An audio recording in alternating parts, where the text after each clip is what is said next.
Good morning, beautiful people of planet Earth. Here we are again, continuing the reading of The Last Unicorn and by Peter Beagle. And yes, the contractor has been and gone and measured up the steps, so hopefully that will be happening soon. And then he suggested that I tell them about the laundry door that's all rotten. He said, while we're at it, we'll replace the laundry door. Oh, a man is on the program. I like a man. Ready to go, and complete the task. So I was very happy about that. So I rang, I rang my local housing department and I've organised that. So it's all happening at Sacred Space.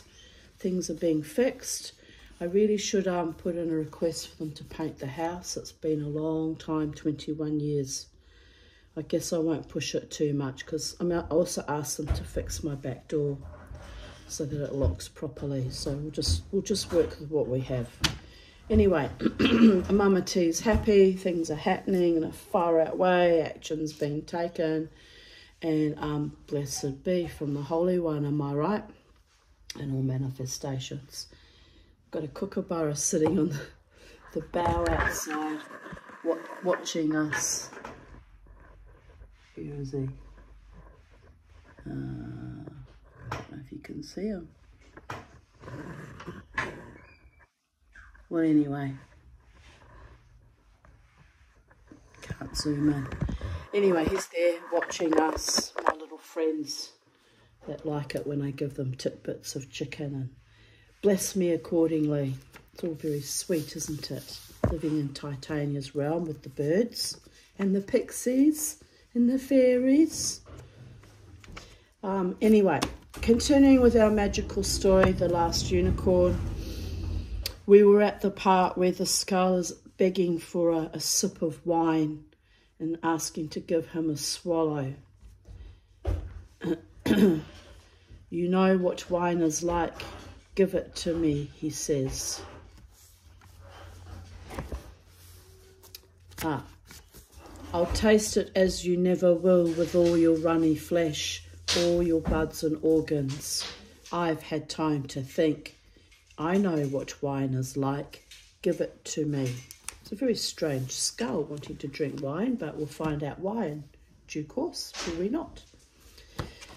Schmendrick shook his head, grinning. He said, eloquent, but I've been feeling a bit spiteful myself lately. For a third time, he lifted the empty flask, and the skull groaned in mortal misery. Out of pity, Molly Grew began to say, but it isn't. But the magician stepped on her foot.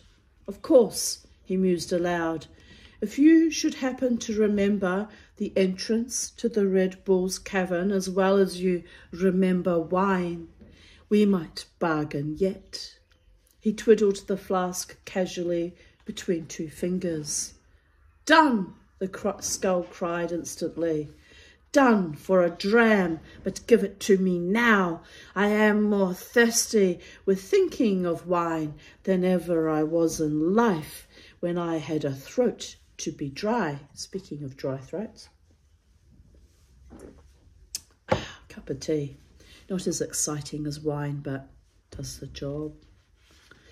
Only give me a single swig now, and I'll tell you anything you want to know. The rusted jaws were beginning to grind sideways on each other. The skull's slaty teeth were trembling and splitting. Oh, don't mention splitting teeth to me. Ooh. Give it to him, Molly whispered to Schmendrick. She was terrified that the naked eye sockets might start to fill up with tears, but Schmendrick shook his head again. I will give it all to you, he said to the skull, after you tell us how we may find the bull. The skull sighed but never hesitated. The way is through the clock, it said. You simply walk through the clock and there you are. Now can I have the wine? Through the clock. The magician turned to peer into a far corner of the great hall where the clock stood. It was tall and black and thin. the sundown shadow of a clock. The glass over its face was broken, and the hour hand was gone. Behind grey glass, the works could barely be seen, twitching and turning as fretfully as fish. Schmendrick said, "You mean when the clock strikes the right time it opens, and then there is a tunnel, a hidden stair?"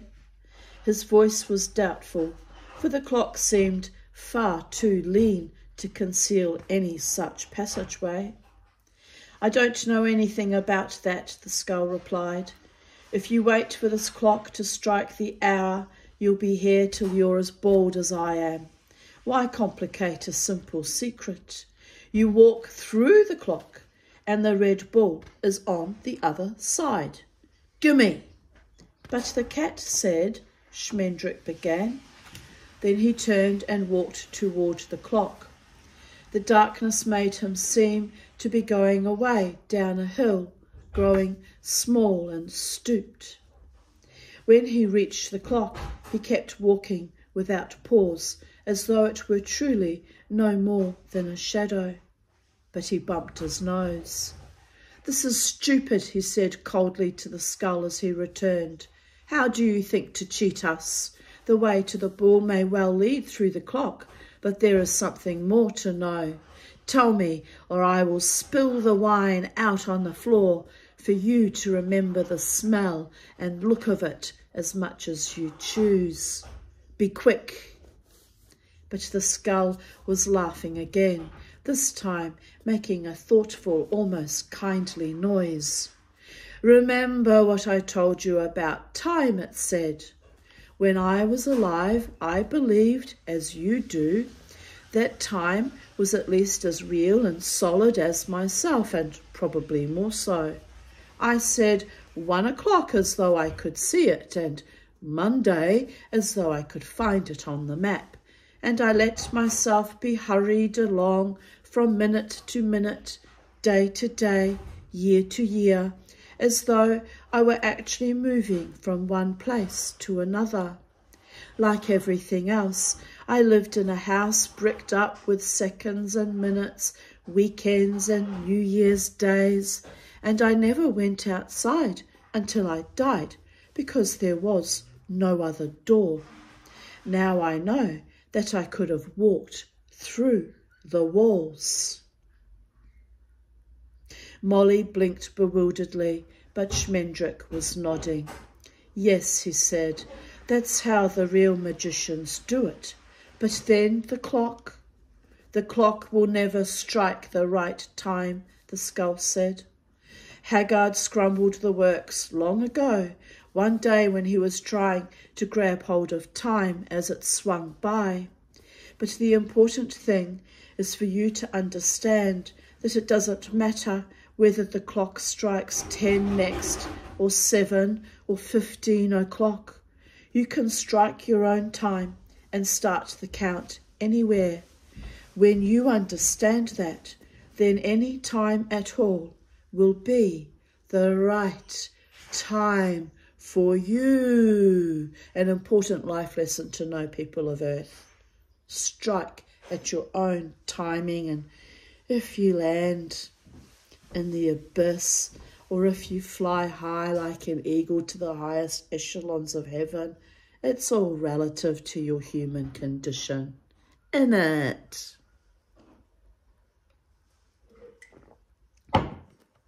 At that time, the clock struck 4. The last bang had not yet faded when there came an answering sound from beneath the great hall. Neither a bellow nor the savage grumble that the Red Bull often made when he dreamed.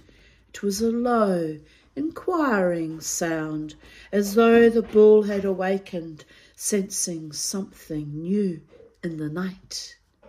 Every flagstone buzzed like a snake, and the darkness itself seemed to shudder as the glowing night creatures scampered wildly to the edges of the hall.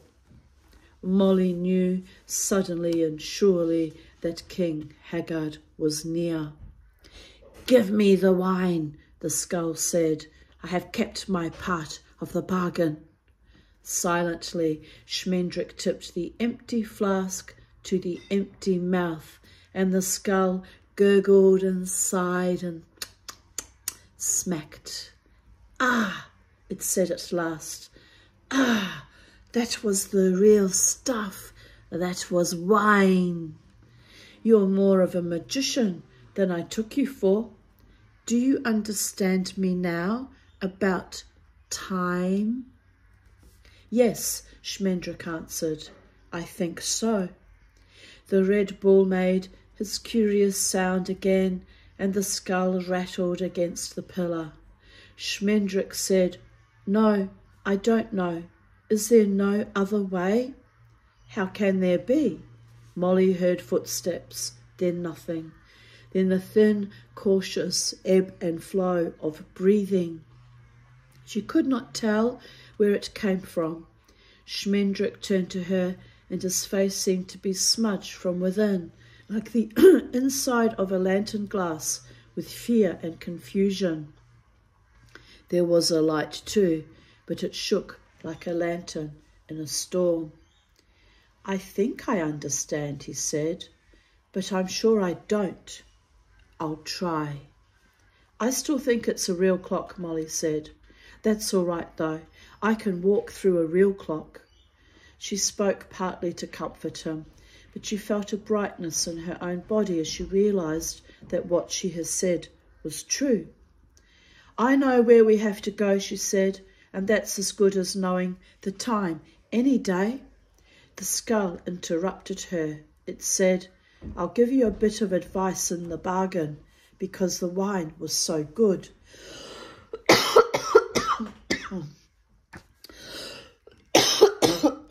Dear goddess. Schmendrick looked guilty. The skull said, "Smash me, just knock me to the floor and let me break into pieces. Don't ask why, just do it." It was speaking very quickly, almost whispering. Together Schmendrick and Molly said, "What? Why?" The skull repeated its request. Schmendrick demanded, "What are you saying? Why on earth should we break you?" "Do it," the skull insisted. "Do it." The sound of breath came nearer from all directions, though only on one pair of feet. "No," Schmendrick said. "You're crazy." He turned his back and started a second time toward the gaunt dark clock. Molly took the Lady Amalthea by her cold hand and followed him, trailing the white girl like a kite. "All right," the skull said sadly. "I warned you." In a terrible voice, a voice like hail on iron, it began at once to cry, "Help ho, the king! Guards to me! Here are burglars, bandits, moss troopers, kidnappers, housebreakers, murderers, character assassins and plagiarists. King Haggard, ho, King Haggard!" Now over their heads and all around them, feet came clattering, and they heard the whistling voices of the aged men-at-arms calling as they ran. No torches flared, for no light could be struck in the castle unless the king himself ordered it, and Haggard was yet silent. The three thieves stood confounded and undone, gaping helplessly at the skull. "I'm sorry," it said. "I'm just like that, treacherous. But I did try." Then its vanished eyes suddenly saw the Lady Amalthea, and they went wide and bright, although they could not have. "Oh no," it said softly. "No, you don't. I'm disloyal, but I'm not that disloyal." "Run," Schmendrick said, as he had said it long ago, to the wild sea-white legend that he had just set free. They flared across the great hall while the men-at-arms blundered loudly in the dark, and the skull shrieked, "Unicorn! Unicorn! Haggard, Haggard, there she goes, down to the Red Bull. Mind the clock, Haggard, where are you? Unicorn, unicorn. Then the king's voice, rustling savagely under the uproar. Fool, traitor, it was you who told her. His quick, secret footsteps sounded close by, and Schmendrick set himself to turn and fight. But there came a grunt and a crack and a scraping noise, and then the bouncing crunch of old bone on old stone. The magician ran on. When they stood before the clock, there was little grace either for doubting or understanding. The men-at-arms were in the hall now, and their clashing steps sent echoes booming back and forth between the walls, while King Haggard hissed and cursed them on. The lady Amalthea never hesitated. She entered the clock and vanished as the moon passes behind clouds, hidden by them, but not in them, thousands of miles alone. As though she were a dryad, Molly thought madly, and time were her tree. Through the dim speckled glass, Molly could see the weights and the pendulum and the cankered chimes all swaying and burning as she stared. There was no door beyond through which the lady Amalthea might have gone. There was only the rusty avenue of the works leading her eyes away into rain. The weights drifted from side to side like seaweed. King Haggard was shouting, "Stop them! Smash the clock!" Molly started to turn her head, meaning to tell Schmendrick that she thought she knew what the skull had meant, but the magician had disappeared, and so had the hall of King Haggard. The clock was gone too, and she was standing beside Lady Amalthea in a cold place. The king's voice came to her from very far away, not so much heard as remembered. She went on, turning her head, and found herself looking into the face of Prince Lear. Behind him there fell a bright mist, shivering like the sides of a fish, and bearing no resemblance at all to corroded clockwork. Schmendrick was nowhere to be seen. Prince Lear bent his head gravely to Molly, but it was to the lady Amalthea that he spoke first. "And you would have gone without me," he said. "You haven't been listening at all." She answered him then, when she had not spoken to Molly or the magician. In a low, clear voice she said, "I would have come back. I do not know why I am here or who I am, but I would have come back." "No," said the prince, "you would have never come back."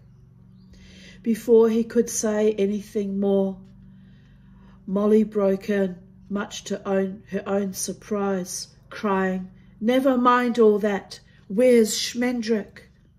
The two strangers looked at her in courteous wonder that anyone else in the world should be able to speak, and she felt herself shake once from head to heels. "Where is he?" she demanded. "I'll go back myself if you won't." And she turned round again. He came out of the mist, walking with his head down as though he were leaning against a strong wind. He was holding a hand to his temple, and when he took it away, the blood came softly down. "It's all right," he said, when he saw that the blood was falling on Molly Grew's hands. "It's all right. It's not deep. I couldn't get through until it happened." He bowed shakily to Prince Lear. I thought it was you who went by me in the dark, he said. Tell me, how did you pass through the clock so easily? The skull said, you didn't know the way. The prince looked puzzled. What way? He asked. What was there to know? I saw where she had gone, and I followed. Schmendrick's sudden laugh rubbed itself raw against the snaggy walls that came swimming in on them as their eyes grew familiar with this new darkness.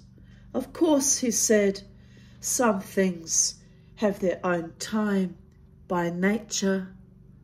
He laughed again, shaking his head, and the blood flew. Molly tore a piece out of her dress.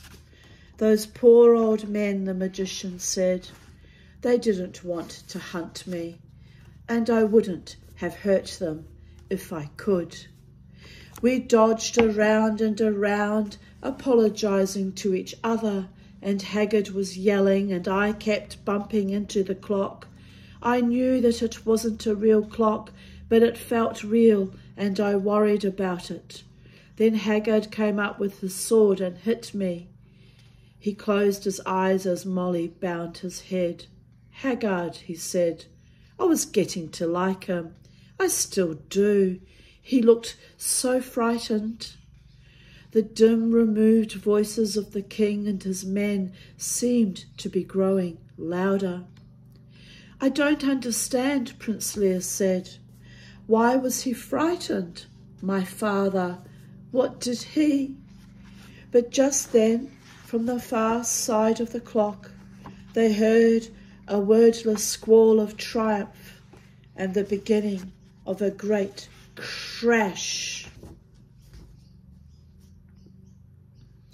The shimmering haze vanished immediately, and black silence caved in on them all. Haggard has destroyed the clock, Schmendrick said presently. Now there is no way back and no way out but the bull's way. A slow, thick wind began to wake.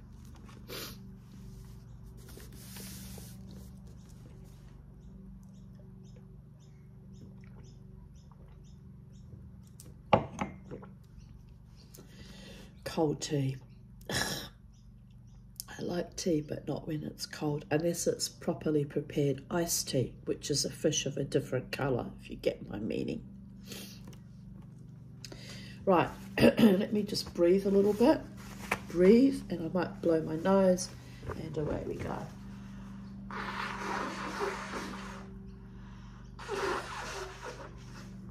Ah.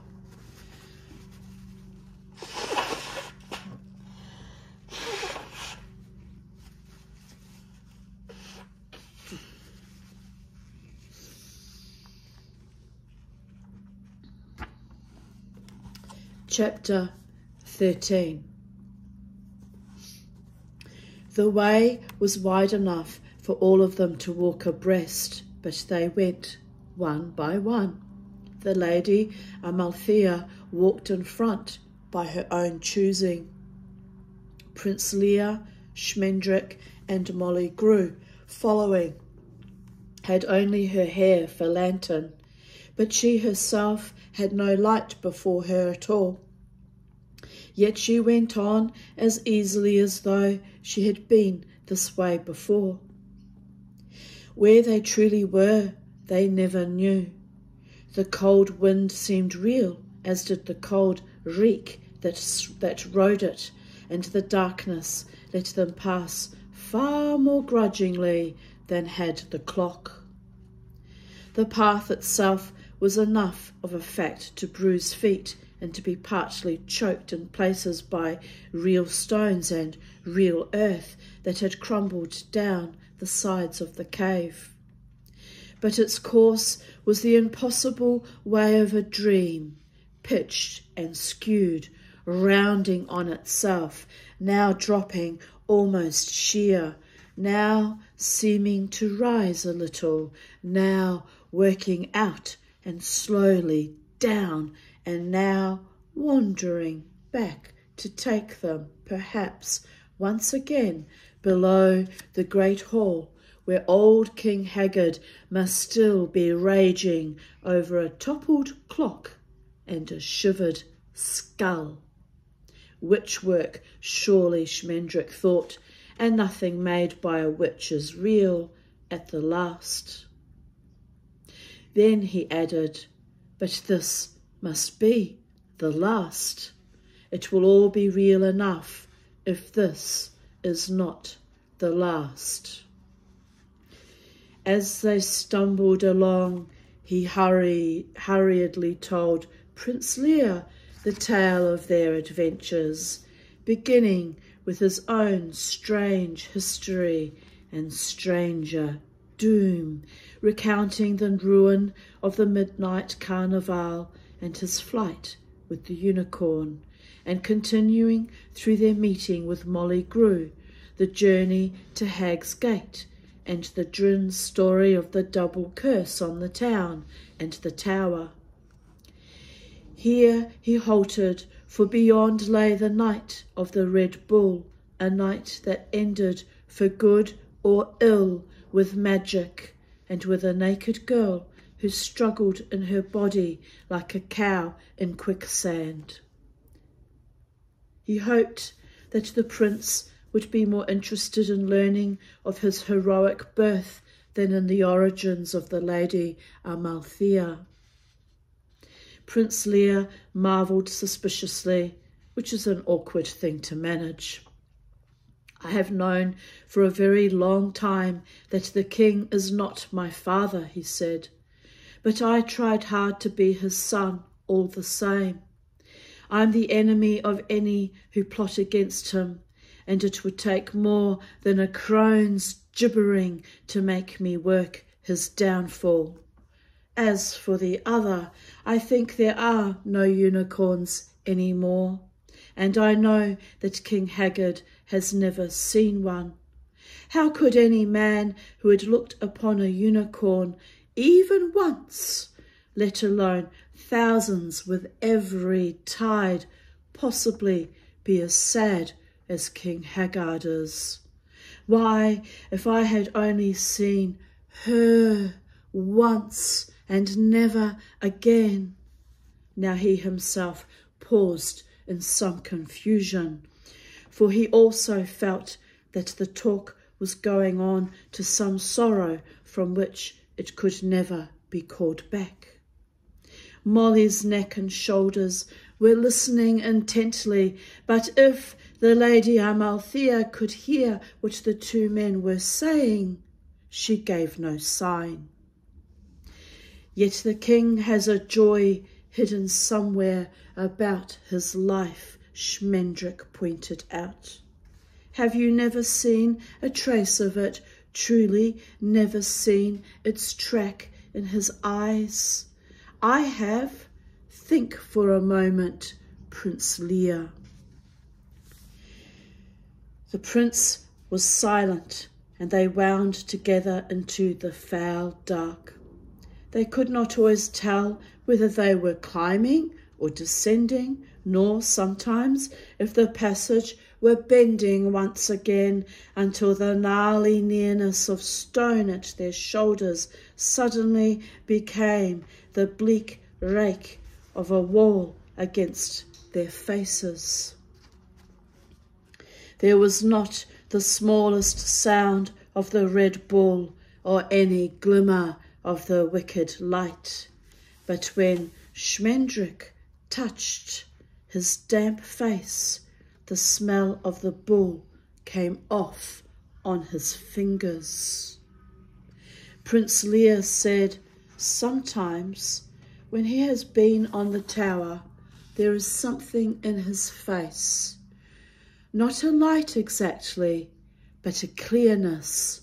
I remember I was little, and he never looked like that when he looked at me or at anything else, and I had a dream. He was walking very slowly now, scuffing his feet. I used to have a dream, he said, the same dream over and over about standing at my window in the middle of the night and seeing the bull, seeing the red bull. He did not finish. Seeing the bull driving unicorns into the sea, Schmendrick said. It was no dream. Haggard has them all now drifting in and out on the tides for his delight, all but one. The magician drew a deep breath. That one is the Lady Amalthea. I must bid goodbye to Rati. Just one moment. Are you ready to go, Rati?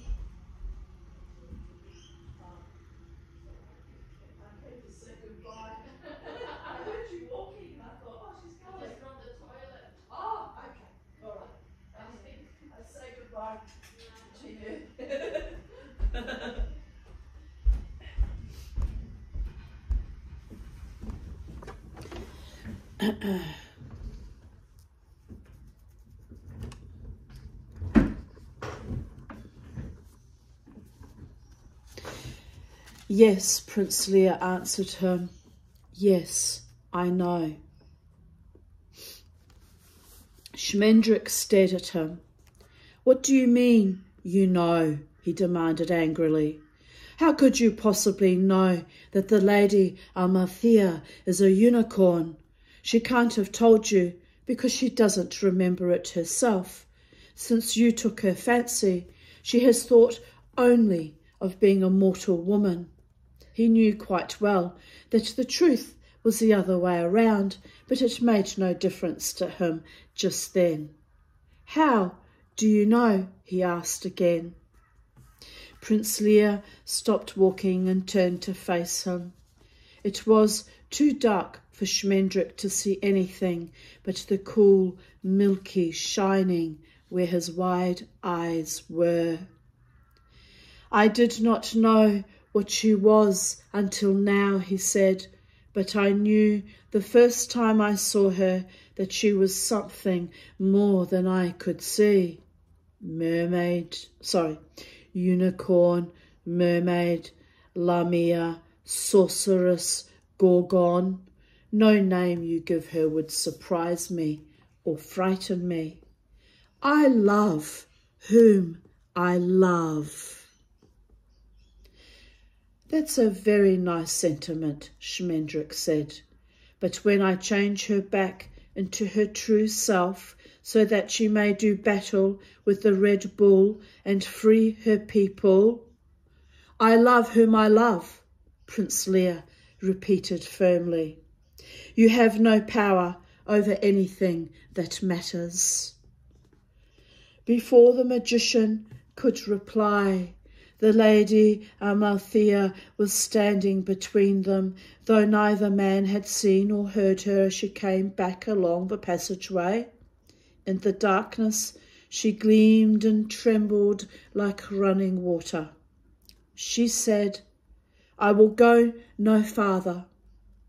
It was to the prince that she spoke, but it was Schmendrick who said, There is no choice. We can only go on. Molly Grew came nearer, one anxious eye and the pale start of a cheekbone. The magician said again, We can only go on. The Lady Amalthea would not look straight at him. He must not change me, she said to Prince Lear. Do not let him work his magic on me. The bull has no care for human beings. We may walk out past him and get away. It is a unicorn the bull wants. Tell him not to change me into a unicorn. Prince Lear twisted his fingers until they cracked. Schmendrick said, It is true. We might very well escape the Red Bull that way even now, as we escaped before. But if we do, there will never be another chance. All the unicorns of the world shall remain his prisoners forever except one, and she will die. She will grow old and die. Everything dies, she said, still to Prince Lear. It is good that everything dies. I want to die when you die. Do not let him enchant me. Do not let him make me immortal. I am no unicorn, no magical creature. I am human, and I love you. He answered her, saying gently, I don't know much about enchantments, except how to break them. But I know that even the very greatest wizards are powerless against two who keep to each other, and this one is only poor Schmendrick after all. Don't be afraid. Don't be afraid of anything. Whatever you have been, you are mine now. I can hold you. She turned to look at the magician at last, and even though through the darkness she could feel the terror in her eyes. No, she said, no, we are not strong enough. He will change me, and whatever happens after that, you and I will lose each other. I will not love you when I am a unicorn, and you will love me only because you cannot help it. I will be more beautiful than anything in the world and live forever. Schmendrick began to speak, but the sound of his voice made her cower like a candle flame. I will not have it. I will not have it so. She was looking back and forth from the prince to the magician, holding her voice together like the edges of a wound. She said, if there is left a single moment of love when he changes me, you will know it. For I will let the Red Bull... Bye, my darling. See you next Thursday. Bye. For I will let the Red Bull drive me into the sea with the others. Then at last I will be near you. There's no need for all that, Schmendrick spoke lightly, making himself laugh. I doubt I could turn you back if you wished it. Nikos himself never could turn a human being into a unicorn, and you are truly human now. You can love and fear and forbid things to be what they are and overact. Let it end here then, let the quest end. Is the world any the worse for losing the unicorns? And would it be any better if they were running free again? One good woman more in the world is worth every single unicorn gone. Let it end. Marry the prince and live happily ever after. The passageway seemed to be growing lighter, and Schmendrick imagined, the Red Bull stealing toward them, grotesquely cautious, setting his hoofs down as primly as a heron. The thin glimmer of Molly Grew's cheekbone went out as she turned her face away. Yes, said the Lady Amalthea, that is my wish. But at the same moment, Prince Lear said, "No." The word escaped him as suddenly as a sneeze emerging in a questioning squeak, the voice of a silly young man mortally embarrassed by a rich and terrible gift. "No," he repeated, and this time the word told in another voice, a king's voice, not haggard, but a king whose grief was not for what he did not have, but for what he could not give. "My lady," he said, "I am a hero. It is a trade, no more like weaving or brewing, and like them it has its own tricks and knacks and small arts. There are ways of perceiving witches and of knowing poison streams. There are certain weak spots that all dragons have, and certain riddles that hooded strangers tend to set you. But the true secret of being a hero lies in knowing the order of things. The swineherd cannot already be wed to the princess when he embarks on his adventures, nor can the boy knock at the witch's door when she is away on vacation. The wicked uncle cannot be found out and foiled before he does something wicked. Things must happen when it is time for them to happen. Quests may not simply be abandoned. Prophecies may not be left to rot like unpicked fruit.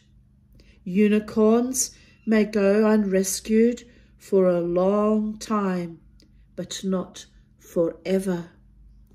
The happy ending cannot come in the middle of the story.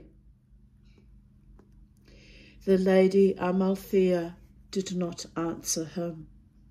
Schmendrick asked, "Why not? Who says so?" "Heroes," Prince Lear replied sadly. "Heroes know about order, about happy endings. Heroes know that some things are better than others. Carpenters know grains and shingles and straight lines." He put his hands out to the Lady Amalthea and took one step toward her. She did not draw back from him, nor turn her face. Indeed, she lifted her head higher, and it was the prince who looked away. "You were the one who taught me," he said.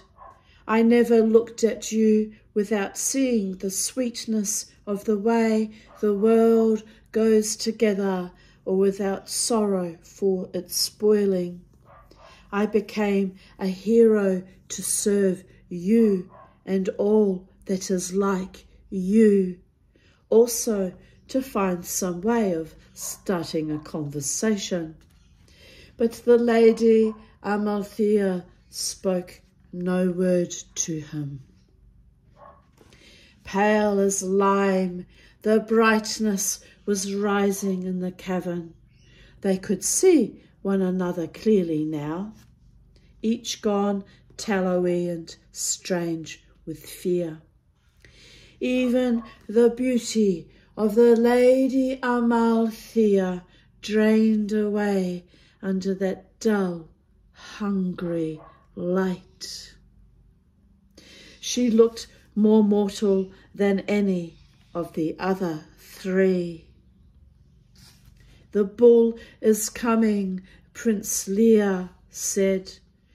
He turned and set off down the passageway, taking the bold, eager strides of a hero. The lady Amalthea followed him, walking as lightly and proudly as princesses are taught to try to walk. Molly grew, stayed close to the magician, taking his hand as she had been used to touch the unicorn when she was lonely.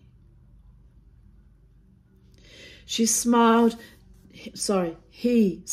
down at her, looking quite pleased with himself.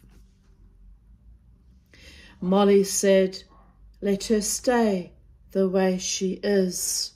Let her be." "Tell that to Leah," he replied cheerfully. "Was it I who said that order is all? Was it I who said that she must challenge the Red Bull because it will be more proper and precise that way? I have no concern for regulated rescues and official happy endings. That's Leah." "But you made him do it," she said. "You know that all he wants in the world is to have her give up her quest and stay with him, and he would have done it. But you reminded him that he is a hero, and now he has to do what heroes do. He loves her, and you tricked him." Not good to trifle with love and lovers, which is the highest form of magic of all, and those enchantments placed upon my beloved one shall be broken. In the bright light of day he shall see clearly as he may. Reality and truth shall hold its sway. O darkest demons shall go away. Mama T, aka the Tanya, has spoken.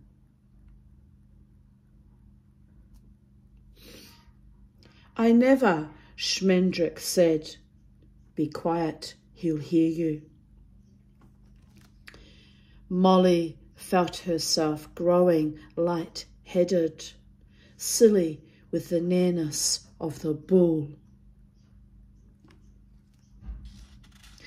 The light and the smell had become a sticky sea in which she floundered like the unicorns, hopeless and eternal. The path was beginning to tilt downward into the deepening light, and far ahead Prince Lear and the Lady Amalthea went marching along to disaster as calmly as candles burning down. Molly grew snickered. She went on, "I know why you did it too. You can't become mortal yourself until you change her back again. Isn't that it? You don't care what happens to her or to the others, just as long as you become a real magician at last. Isn't that it? Well, you'll never be a real magician, even if you change the bull into a bullfrog, because it's still just a trick when you do it. You don't care about anything but magic. And what kind of magician is that, Schmendrick? I don't feel good. I have to sit down." Schmendrick must have carried her for a time, because she was definitely not walking, and his green eyes were ringing in her head. "That's right. Nothing but magic matters to me. I would round up unicorns for haggard myself if it would heighten my power by half a hair. It's true. I have no preferences and no loyalties. I have only magic. His voice was hard and sad. Really? She asked, rocking dreamily in her terror, watching the brightness flowing by. That's awful. She was very impressed. Are you really like that? No, he said, then or later. No, it's not true. How could I be like that and still have all these troubles? Then he said, Molly, you have to walk now. He's there. He's there. I have to excuse myself for a moment. I shall return with Charlie on my shoulder, continuing on with my own unique brand of magic, reading the story to you. Oh, le frisson, my babies. I come now to understanding why I was felt compelled to read the story to you, to remind me of my own magic and to cast out the false ones that stand between me and my true beloved. Don't know who he is yet because too many trickster games have been played and I've seen that he is been taken over at times. I have witnessed it. So love is the law, love under will. A man must love me of his own free will, or it is no love worthy of the Tanya. Just saying. So you need not fear my magic, but the one who has set this bewitchment upon you, that has cast you into confusion and bedevilment. It was not I, just saying. I will return soon.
in human form. An angel in human form, our little Rati is. All the way from Indonesia. She's the sweetest, sweetest soul. Mama likes to be surrounded by beautiful, sincere, authentic, sweet souls. We're very grateful and blessed, aren't we, Charlie? Say hello to the people. Say we're back, people of Earth. With the sweetest of souls. Some of them are in birdie num-num form. Pull out all their feathers. She just spat another one out just then. Look at that.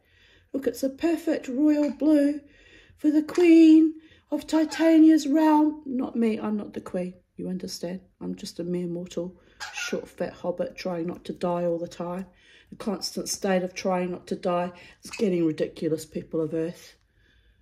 I cast back the demons the other day. What happened? Got sick. I tell you, there are no accidents in the universe that keeps fucking happening to me. I'm livid. But anyway,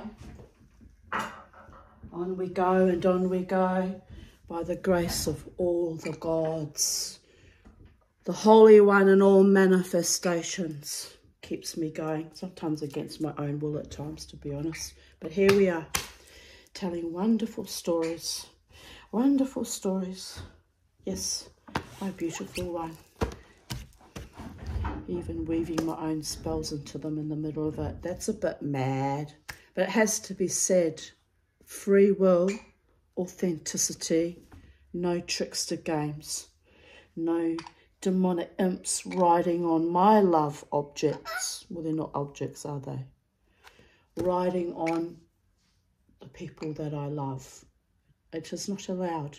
It will not be tolerated. No. Mama, your mother's drawing. She's drawing a line in the sand on that.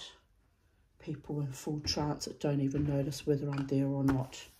That is black magic, and I will not allow it. Had quite enough shit in my life to know when black magicians are working their magic babies. Don't forget who I was spawned by. Real witches. So don't try your shit on me, because it will rebound to you to the power of 10. And I'm doing it again, even though I'm sick. You do not have the power. Am I right, Charlie? She says, you're giving them too much attention, Mama T. You're empowering the motherfuckers. Yes, you have a point there, but I'm merely reminding them of their place in the known cosmos. And that their mischief and their demonic hatred and their envy and spite and their insecurities and their doubts and fears and their evil is not welcome here at Sacred Space. Nor will it be allowed in my other created space, in my dance space.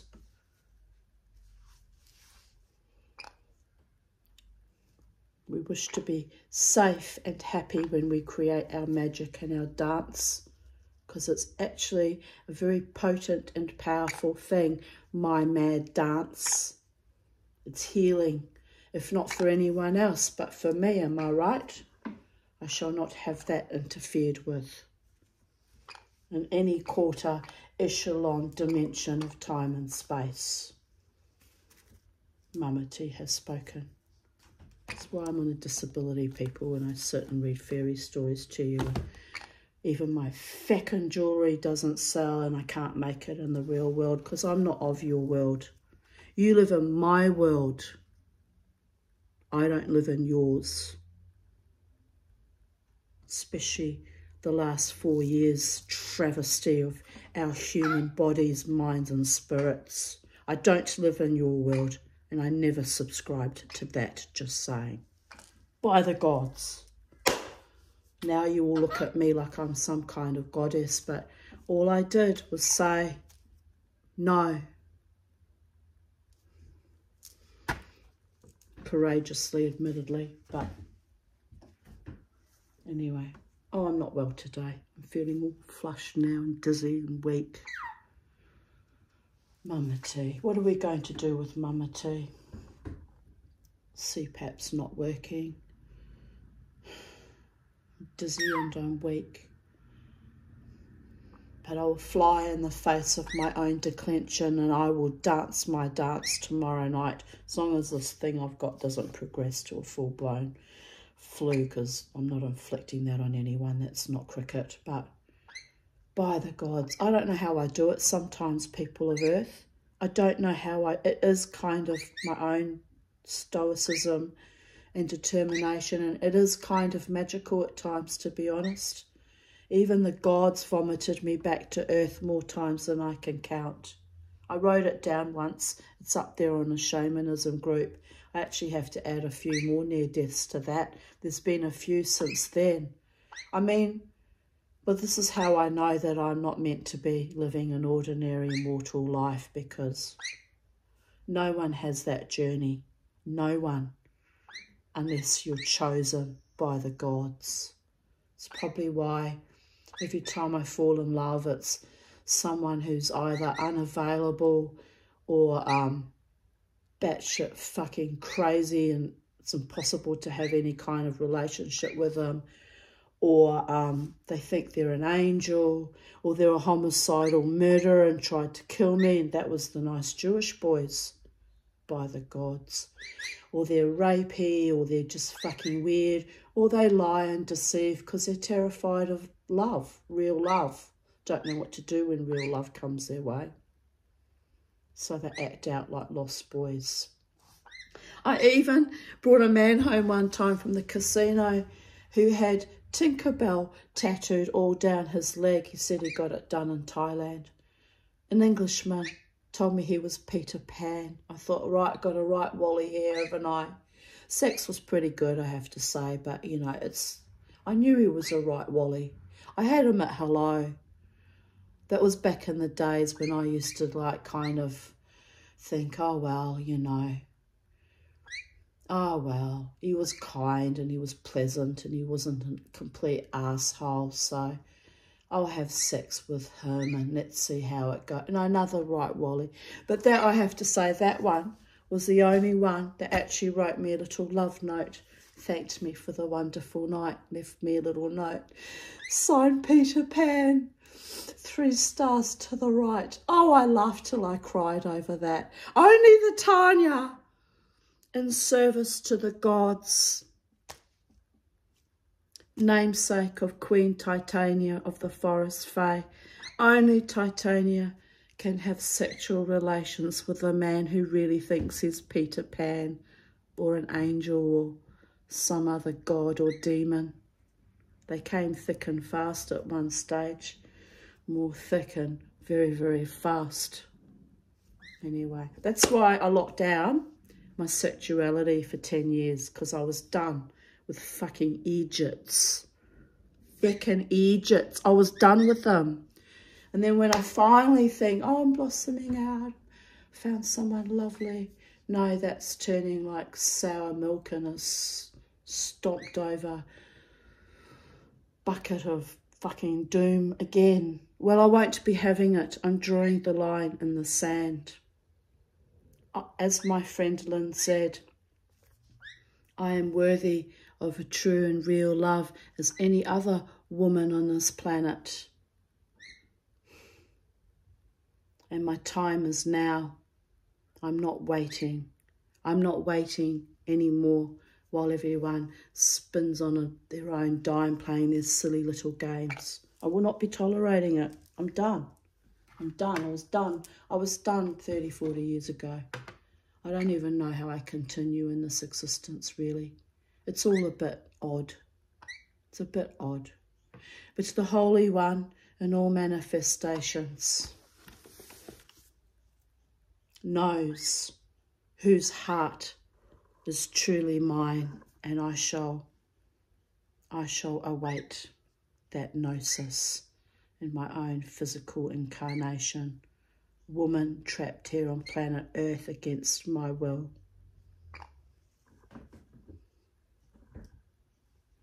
What do you say, Charlie? She says, Mama, be careful, I'm your last pet. Every time you get too confident and ahead of yourself, one of us dies. You're reading The Last Unicorn, and I could be your last birdie. She's quite right. I must be careful before the gods. Someone put a dark spell on me some time ago, round about the time I met Dave, actually. I know who that someone was, actually. She was grovelling for my forgiveness, dragging her stinking effluent of a vagina along the CBD music scene business district, begging my forgiveness. Said, I forgive you never. You're pathetic. And so it shall remain for eternity.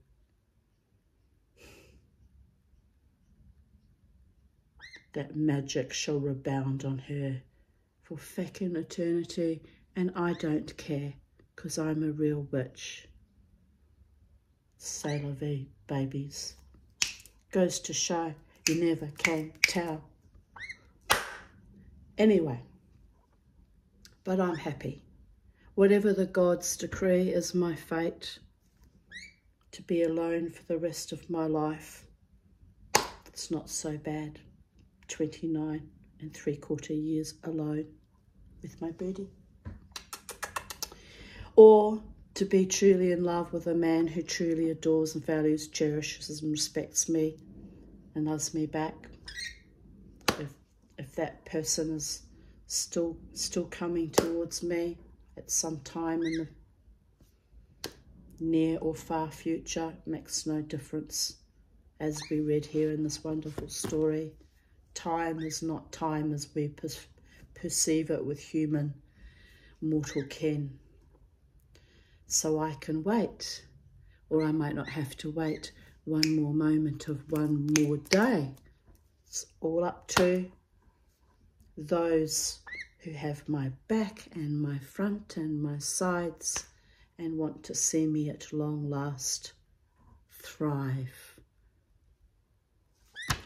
Anyway, the dark demons, I can feel them whispering at my back. I've actually got chills running up and down my back as if they were running up like vermin trying to find an attachment somewhere. Well, you've had your fun and now you've found out whom you were up against. You can slink away with your verminous tails between your legs, babies. Because either way, either outcome is for my highest good. Of that, I have great faith and trust. One does not simply tattoo God's name, Aye, Asher, Aye, I am who I am becoming, lightly. It took me 12 years to think about it and scrape up the money as well, but I was set on that journey back in 2012 in the outlaw clubhouse where even they recognised my mana and treated me with great honour. Trauma survivors know that I am their queen because I've lived their lifestyle longer than most of you that watch my videos have even been alive, babies.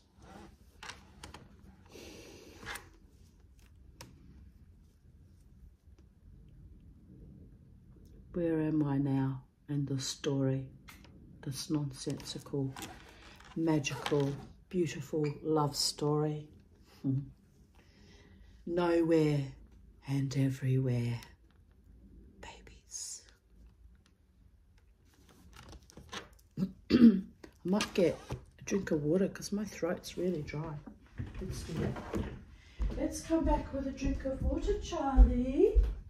Oh, you just did a massive poo again. My goodness.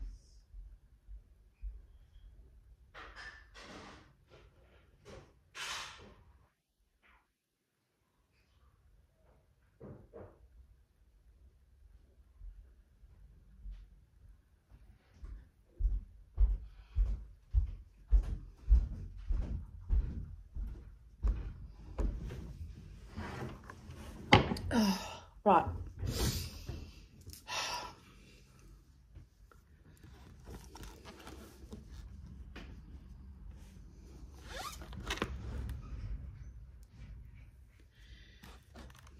We were at the point where Molly had questioned Schmendrick if as he said, he would be ruthless, and to get his magic back, he would have had no loyalties and no preferences and would have sold out the beautiful unicorns himself. And she questioned him, "Are you really like that?" And he said, "No. Otherwise, how could I have all these troubles?" Meaning that he's still, at his core, good. Which is an important thing to know when you're a witch or magician. How far dark-sided you are, or how far you can lean back into the light when you are dark-sided. Yin and yang in the cosmos, swirling in infinity, my beloved ones. Sometimes it's hard to know where you are, even with that, when you're head down, ass up, hanging between heaven and an earth, waiting for your true love. Oh, poor Mama T, nothing. She's got it all going on, babies.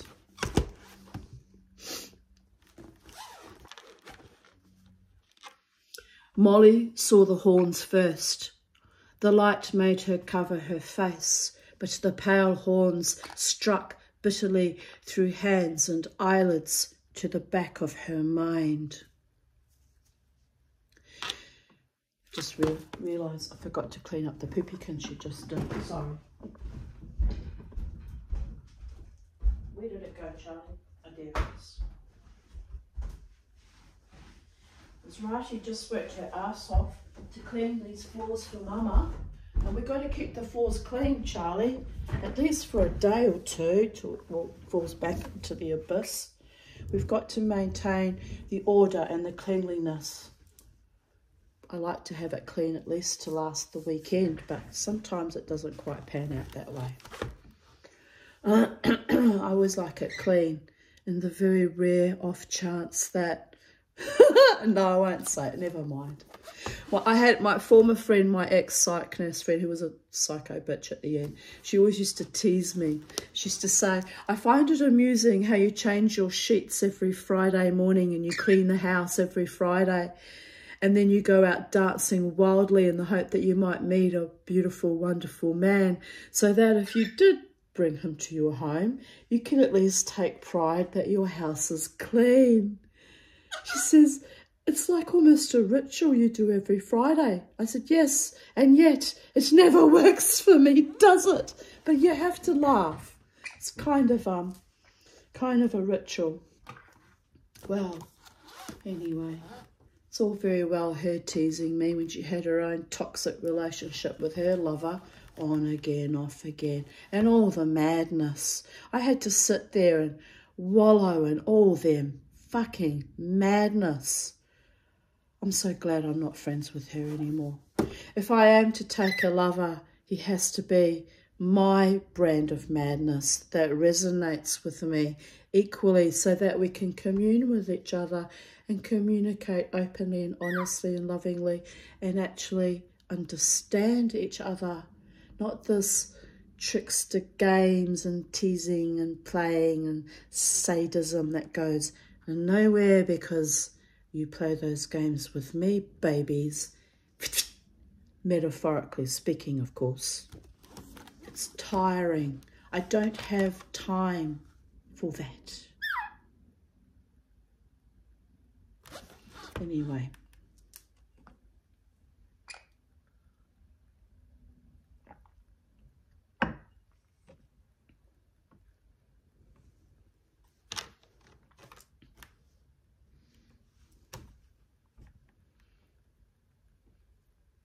And a man who truly loves you, by the way, doesn't play games. Certainly not hurtful ones. No, no, no. So we know now where we stand, and that's a good thing. I'm actually delighted and happy. Freedom to the Tanya. I get to run wild and free with my hair flying in the wind, dance my wild dance. and the devil may care can go to the devil for all I care. Playing games with my heart and mind.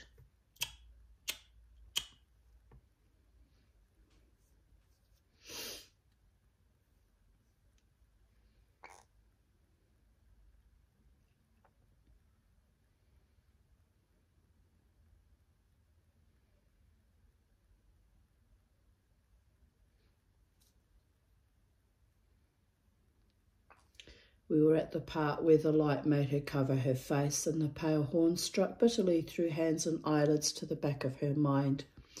Here we go, babies. We're back in the room. She saw Prince Lear and the Lady Amalthea standing before the horns, while the fire flourished on the walls of the cavern and soared up into the roofless dark. Prince Lear had drawn his sword, but it blazed up in his hand, and he let it fall, and it broke like ice.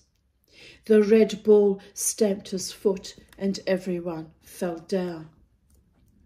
Schmendrick had thought to find the bull waiting in his lair, or in some wide place with room enough to do battle, but he had come silently up the passageway to meet them, and now he stood across their sight, not only from one burning wall to the other, but somehow in the walls themselves and beyond them, bending away forever. Bye-bye. Yet he was no mirage, but the Red Bull still steaming and snuffling, shaking his blind head. His jaws champed over his breath like a terrible wallowing sound. Now is the time, whether I work ruin or great good. This is the end of it. The magician rose slowly to his feet, ignoring the bull, listening only to his cupped self as to a seashell. But no power stirred or spoke in him. He could hear nothing but the far, thin howling of emptiness against his ear, as old King Haggard must have heard it, waking and sleeping, and never another sound. It will not come to... Stop calling me Strego, Mama. Not appropriate. It will not come to me. Nikos was wrong. I am what I seem. The Lady Amalthea had stepped back a pace from the bull, but no more, and she was regarding him quietly as he pawed with his front feet and snorted great, rumbling, shiny blasts out of his vast nostrils.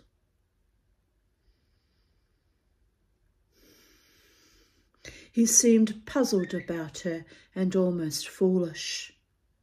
He did not roar. The Lady Amalthea stood in his freezing light with her head tipped back to see all of him. Without turning her head, she put her hand out to find Prince Lear's hand. Good, good. There is nothing I can do, and I am glad of it. The bull will let her by, and she will go away with Lear. It is as right as anything. I am only sorry about the unicorns. The prince had not yet noticed her offered hand, but in a moment he would turn and see and touch her for the first time. He will never know what she has given him, but neither will she. The Red Bull lowered his head and charged. He came without warning, with no sound but the rip of his hoofs, and if he had chosen, he could have crushed all four of them in that one silent onslaught. But he let them scatter before him and flatten themselves into the wrinkled walls, and he went by without harming them, though he might easily have horned them out of their shallow shelters like so many periwinkles. Supple as fire, he turned where there was no room to turn, and met them again, his muzzle almost touching the ground, his neck swelling like a wave. It was then that he roared. They fled, and he followed, not as swiftly as he had charged, but quickly enough to keep each one alone, friendless in the wild dark. The ground tore under their feet, and they cried out, but they could not even hear themselves. Every bellow of the red bull brought great slides of stones and earth shuddering down on them, and still they scrambled along like broken insects, and still he came after them. Through his mad blaring they heard another sound, the deep whine of the castle itself as it strained at its roots, drumming like a flag in the wind of his wrath. And very faintly there drifted up the passageway the smell of the sea.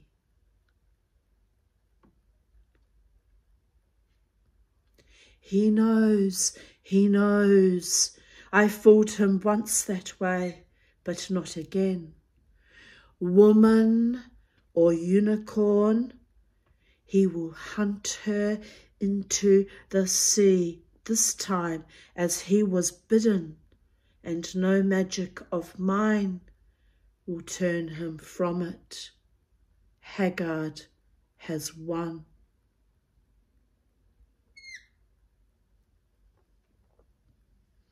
So the magician thought as he ran, all hope gone for the first time in his long, strange life.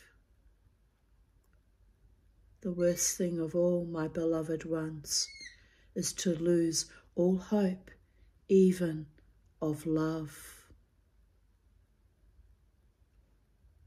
Ask me how I know.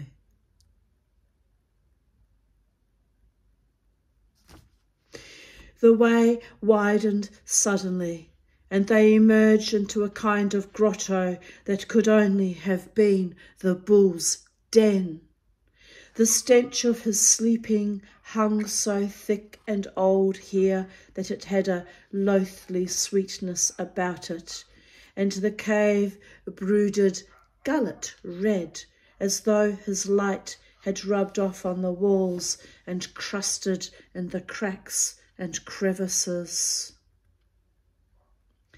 Beyond lay the tunnel again, and the gleam of breaking water. The Lady Amalthea fell as irrevocably as a flower breaks. Schmendrick leapt to one side, wheeling to drag Molly Grew with him. They brought up hard against a split slab of rock, and there they crouched together as the red bull raged by without turning.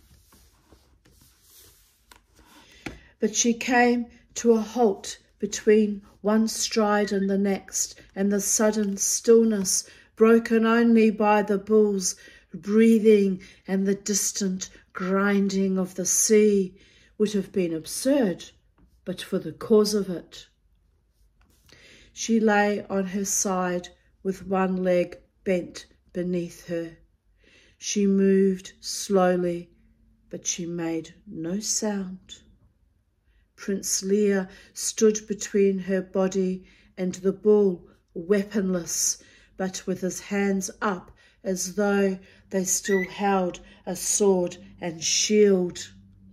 Once more in that endless night, the prince said, "No."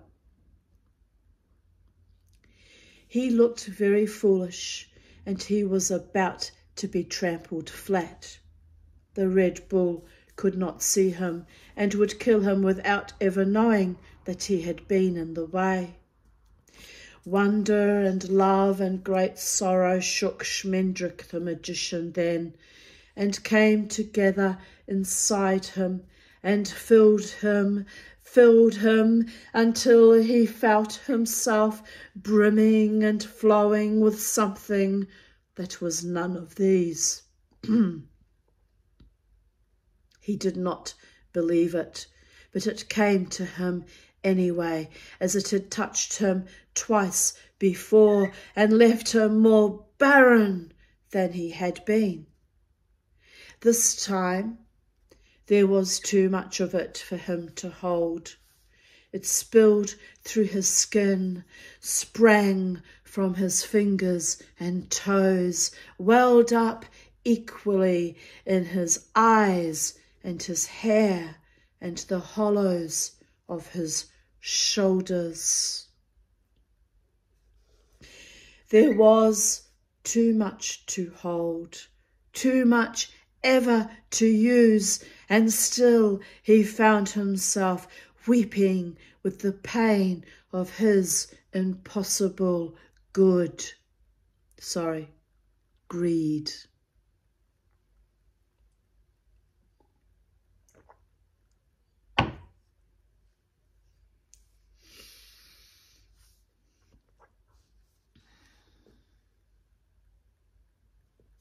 He thought, or said, or sang, "I did not know that I was so empty, to be so full." The Lady Amalthea lay where she had fallen, though now she was trying to rise, and Prince Lear still guarded her, raising his naked hands against the enormous shape that loomed over him. The tip of the prince's tongue stuck out of one corner of his mouth, making him look as serious as a child taking something apart. Long years later, when Schmendrick's name had become a greater name than Nikos's, and worse than Afrit's surrendered at the sound of it, he was never able to work the smallest magic without seeing Prince Lear before him, his eyes squinted up because of the brightness, and his tongue sticking out.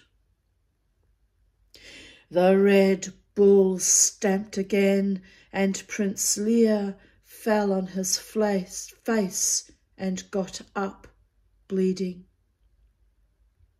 The bull's rumble began, and the blind, bloated head started down, lowering like one half of the scales of doom. Lear's valiant heart hung between the pale horns, as good as dripping from their tips, himself as good as smashed and scattered, and his mouth buckled a little, but he never moved. The sound of the bull grew louder as the horns went down. Then Schmendrick stepped into the open and said a few words. They were short words, undistinguished either by melody or harshness, and Schmendrick himself could not hear them for the great bull's dreadful bawling. But he knew what they meant, and he knew exactly what to say, how to say them. And he knew that he could say them again when he wanted to, in the same way or in a different way. Now he spoke them gently and with joy. As he did so, he felt his immortality fall from him like armour or like a shroud. At the first word of the spell, the Lady Amalthea gave a thin, bitter cry. She reached out again to Prince Lear, but he had his back to her, protecting her, and he did not hear. Molly grew heartsick, caught at Schmendrick's arm, but the magician spoke on. Yet even when the wonder blossomed where she had been, sea white, as boundlessly beautiful as the bull was mighty, still the Lady Amalthea clung to herself for a moment more. She was no longer there, and yet her face hovered like a breath in the cold, reeky light. It would have been better if Prince Lear had not turned until she was gone. But he turned. He saw the unicorn, and she shone in him as in a glass, but it was to the other that he called, to the castaway, to the Lady Amalthea. His voice was the end of her. She vanished when he cried her name, as though he had crowed for day. Things happened both swiftly and slowly, as they do in dreams, where it is really the same thing. The unicorn stood very still, looking at them all out of lost, elsewhere eyes. She seemed even more beautiful than Schmendrick remembered, for no one can keep a unicorn in his head for long, and yet she was not as she had been, no more than he was. Molly started toward her, speaking softly and foolishly, but the unicorn gave no sign that she knew her. The marvellous horn remained dull as rain. With a roar that set the walls of his lair belling out and cracking like circus canvas, the Red Bull charged for the second time. The unicorn fled across the cave and into darkness.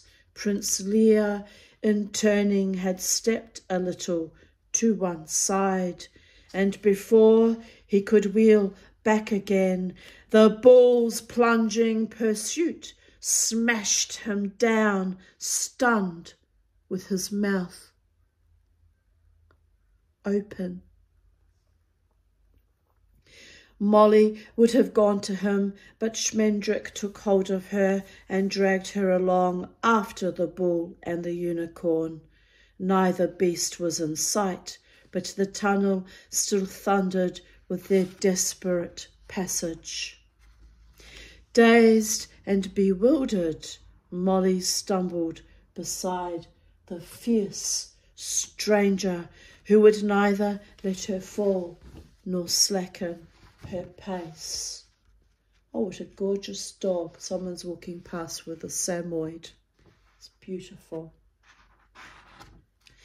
Over her head and all around her, she could feel the castle groaning, creaking in the rock like a loosening tooth.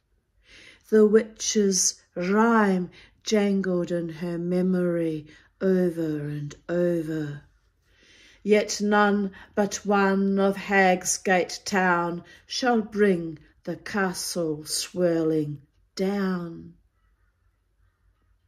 Suddenly it was sand slowing their feet, and the smell of the sea, cold as the other smell, but so good, so friendly, that they both stopped running and laughed aloud. Above them on the cliff, King Haggard's castle splayed up toward a grey-green morning sky splashed with thin, milky clouds. Molly was sure that the king himself must be watching from one of the tremulous towers, but she could not see him. A few stars still fluttered in the heavy blue sky over the water. The tide was out, and the broad beach had the grey, wet gleam of a striped shellfish. But far down the strand, the sea was bending like a bow, and Molly knew that the ebb had ended. The unicorn and the red bull stood facing each other at the arch of the bow, and the unicorn's back was to the sea. The bull moved in slowly, not charging, but pressing her almost gently toward the water, never touching her. She did not resist him. Her horn was dark and her head was down, and the bull was as much her master as he had been on the plain of Hagsgate before she became the Lady Amalthea. It might have been that same hopeless dawn, except for the sea. Yet she was not altogether beaten. She backed away until one hind foot actually stepped into the water. At that, she sprang through the sullen smoulder of the Red Bull and ran away along the beach, so swift and light that the wind of her passing blew her footprints off the sand. The bull went after her. "Do something," a hoarse voice said to Schmendrick, as Molly had said it long ago. Prince Lear stood behind him, his face bloody and his eyes mad. He looked like King Haggard. "Do something," he said. "You have power. You changed her into a unicorn. Do something now to save her. I will kill you if you don't." He showed the magician his hands. "I cannot," Schmendrick answered him quietly. "Not all the magic in the world can help her now. If she will not fight him, she must go into the sea with the others. Neither magic nor murder will help her."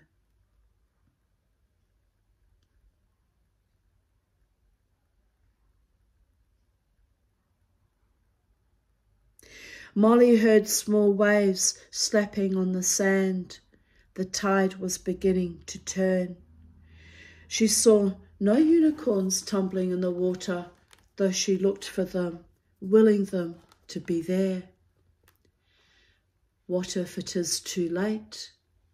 What if they drifted out on the last ebb tide, out to the deepest sea where no ships go? Because of the kraken and the sea drake, and because of the floating jungles of wrack that tangle and drown even these. She will never find them then. Would she stay with me? Then what is magic for? Prince Lear demanded wildly. What use is wizardry if it cannot save a unicorn? He gripped the magician's shoulder hard to keep from falling. Schmendrick did not turn his head. With a touch of sad mockery in his voice, he said, "That's what heroes are for." They could not see the unicorn for the hugeness of the bull, but suddenly she doubled on her track and came flying up the beach toward them. Blind and patient as the sea, the red bull followed her, his hoofs gouging great ditches in the damp sand. Smoke and fire, spray and storm, they came on together, neither one gaining, and Prince Lear gave a soft grunt of understanding. "Yes, of course," he said. "That is exactly what heroes are for. Wizards make no difference, so they say that nothing does. But heroes are meant to die for unicorns." He let go of Schmendrick's shoulder, smiling to himself. "There is a basic fallacy in your reasoning," Schmendrick began indignantly, but the prince never heard what it was. The unicorn flashed by them, her breath steaming blue-white and her head carried too high, and Prince Lear leapt into the path of the red bull. For a moment he disappeared entirely like a feather in the flame. The bull ran over him and left him lying on the ground. One side of his face cuddled too hard into the sand, and one leg kicked the air 3 times before it stopped. He fell without a cry, and Schmendrick and Molly alike were stricken as silent as he. But the unicorn turned. The red bull halted when she did, and wheeled to put her once more between himself and the sea.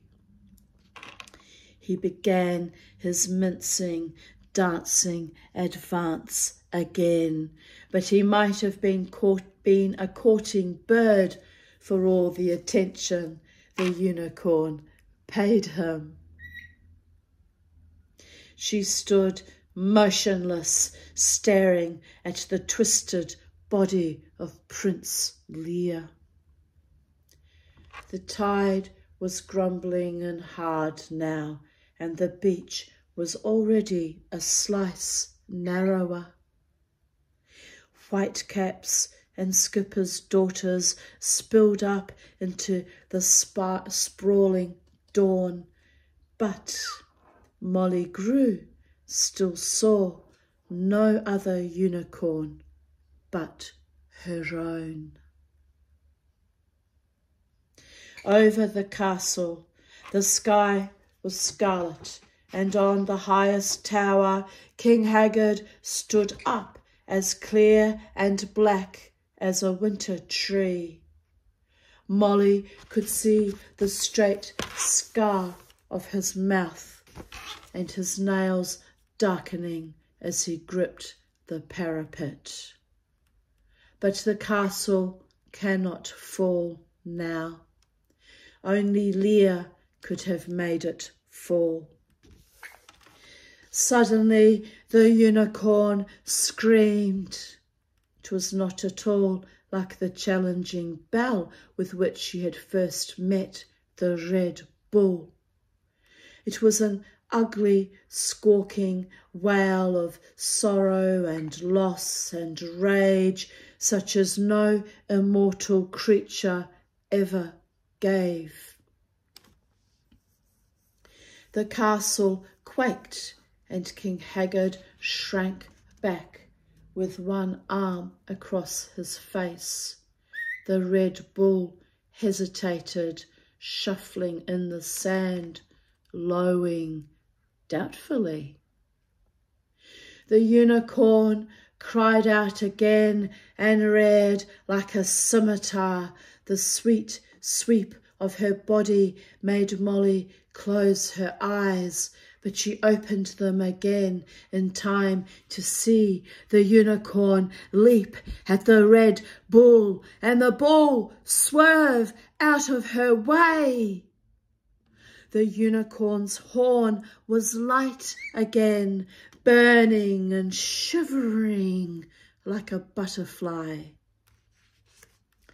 Again she charged, and again the bull gave ground, heavy with perplexity, but still quick as a fish. His own horns were the colour and likeness of lightning, and the slightest swing of his head made her stagger, but he retreated and retreated, backing steadily down the beach as she had done. She lunged after him, driving to kill, but she could not reach him. She might have been stabbing at a shadow or at a memory. So the Red Bull fell back without giving battle until she had stalked him to the water's edge. There he made his stand, with the surf swirling about his hoofs and the sand rushing away under them. He could neither fight nor fly, as she knew now that she could never destroy him. Still she set herself for another charge, while he muttered wonderingly in his throat. For Molly grew, the world hung motionless in that glass moment, as though she was standing on a higher tower than King Haggard's. She looked down on a pale paring of land where a toy man and woman stared with their knitted eyes at a clay bull and a tiny ivory unicorn. Abandoned playthings. There was another doll too, half buried, and a sand castle with a stick king propped up in one tilted turret. The tide would take it all in a moment, and nothing would be left but the flaccid birds of the beach hopping in circles. Then Schmendrick shook her back to his side, saying, "Molly." Far out to sea, the combers were coming in, the long, heavy rollers curling over white across their green hearts, tearing themselves to smoke on the sandbars and the slimy rocks, rasping up the beach with a sound like fire. The birds flew up in yelling clumps, their strident outrage lost in the cry of the waves like pins. And in the whiteness of the whiteness, flowering in the tattered water, their bodies aching with the streaked marble hollows of the waves, their manes and tails and the fragile beards of the males burning in the sunlight, their eyes as dark and jewelled as the deep sea, and the shining of the horns, the seashell shining of the horns. The horns came riding in like the rainbow masts of silver ships. But they would not come to land while the bull was there. They rolled in the shallows, swirling together as madly as frightened fish in the nets are being, when the nets are being hauled up, no longer with the sea, but losing it. Hundreds were borne in with each swell and hurled against the ones already struggling to keep from being shoved ashore, and they in their turn struck out desperately, rearing and stumbling, stretching their long cloudy necks far back.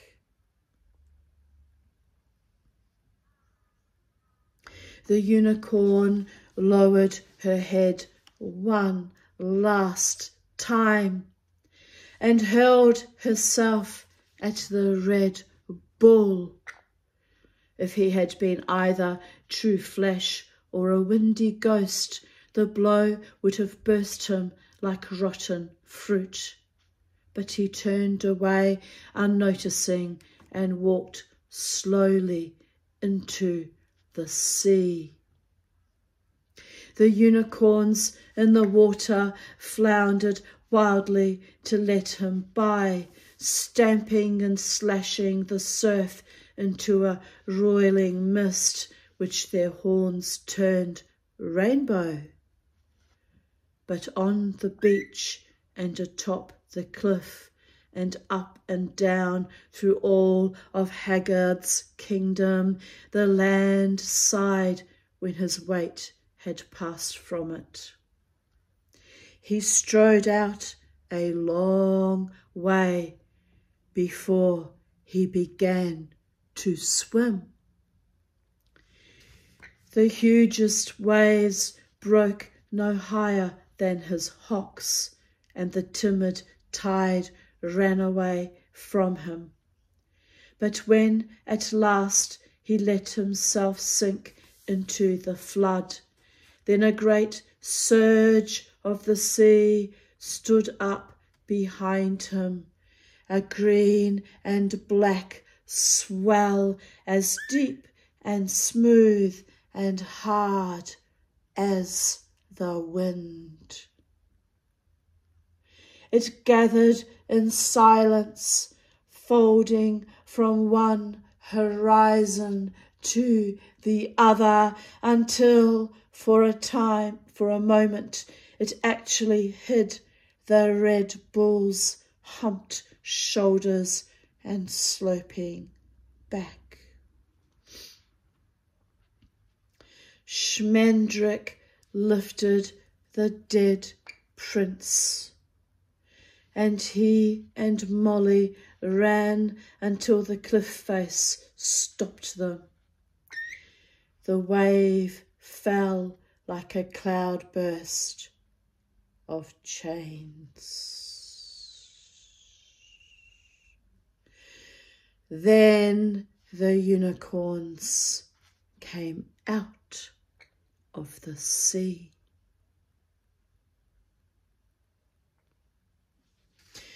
Molly never saw them clearly. They were a light leaping toward her, and a cry that dazzled her eyes. She was wise enough to know that no mortal was ever meant to see all the unicorns in the world, and she tried to find her own unicorn and look only at her. But there were too many of them, and they were too beautiful. Blind as the bull, she moved to meet them, holding out her arms. The unicorns would surely have run her down as the Red Bull had trampled Prince Lear, for they were mad with freedom. Oh, I know that feeling so well. Getting out of a shitty marriage. It's a feeling I'll never forget as long as I live, babies. It's probably that same feeling that precludes me from inviting another love, for I can never trust in it as long as I draw breath. And yet my heart leapt and lunged and fossicked again for the jewel in my crown that still awaits me until the end of time. Babies.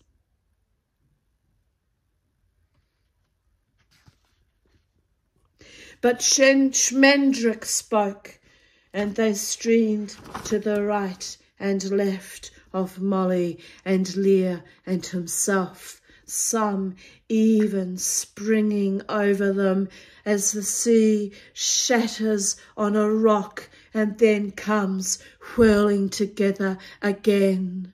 All around Molly there flowed and flowered a light as impossible as snow set afire, while thousands of cloven hoofs sang by like cymbals. Cymbals are ones that you clang, not symbols that are images, and just thought I'd clarify that. She stood very still, neither weeping nor laughing, for her joy was too great for her body to understand. Look up, Schmendrick said. The castle is falling. She turned and saw that the towers were melting, and the unicorns sprang up the cliff and flowed around them, exactly as though they had been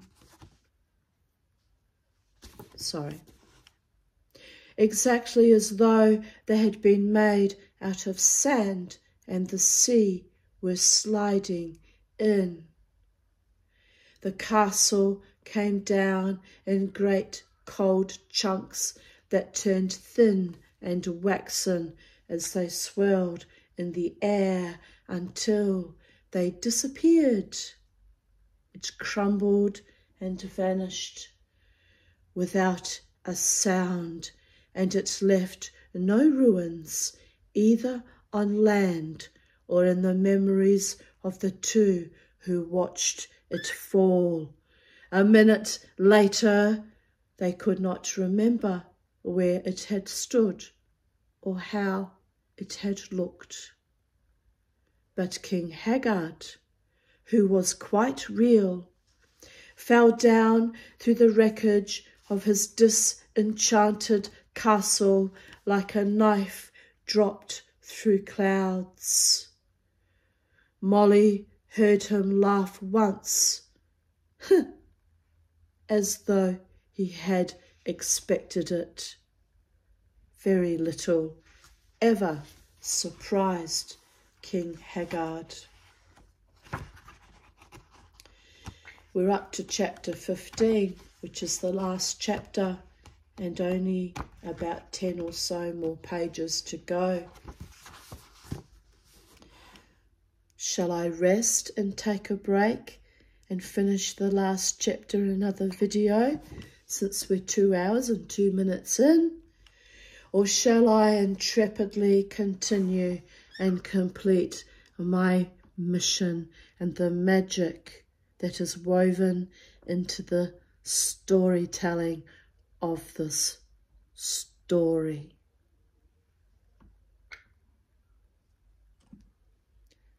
Perhaps, perhaps, perhaps.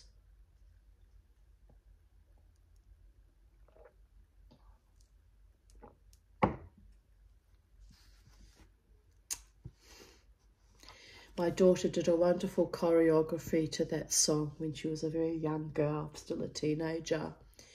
I think when she was with the Centre of Artistic Development. And if you really love me, blah, blah, blah, then tell me, perhaps, perhaps, perhaps.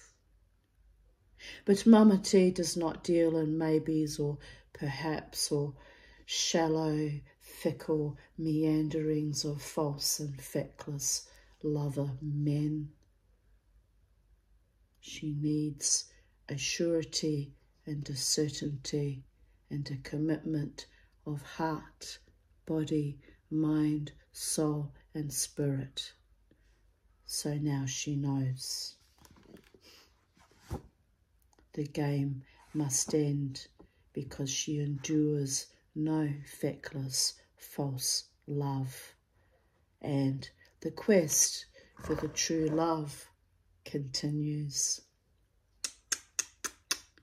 To all my darlings and beloved ones, friendships are more powerful and continue according to thy intentions towards me.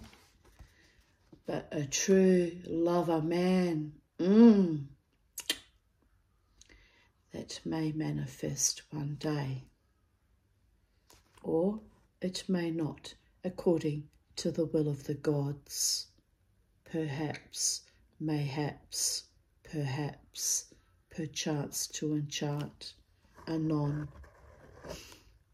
Silly old time. I don't know what's come over me. It's kind of like I've had kind of a breakdown, except I feel so fucking happy and so powerful and so loved, and my beloveds, it's spiritual.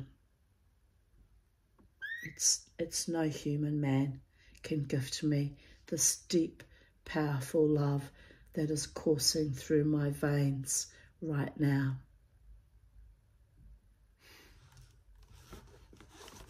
My beautiful one, my handsome, talented one.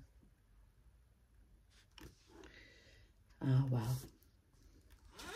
We shall see who runs back from the breaking waves. Back, back, back across time and space into my arms, and means it this time. He's very, very close, even though the veil of illusion was cast upon me by someone's evil intentions. He's very, very close, closer than I even anticipate. Of that I am certain.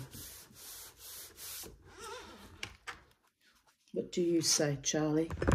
What does the little birdie say? Just keep going, Mama T. Chapter 15. Just keep going. Dance your dance. Be your own magic. And love your life. Love every scrap and moment and breath of it. You deserve to be truly greatly loved, Mama T, as I love you.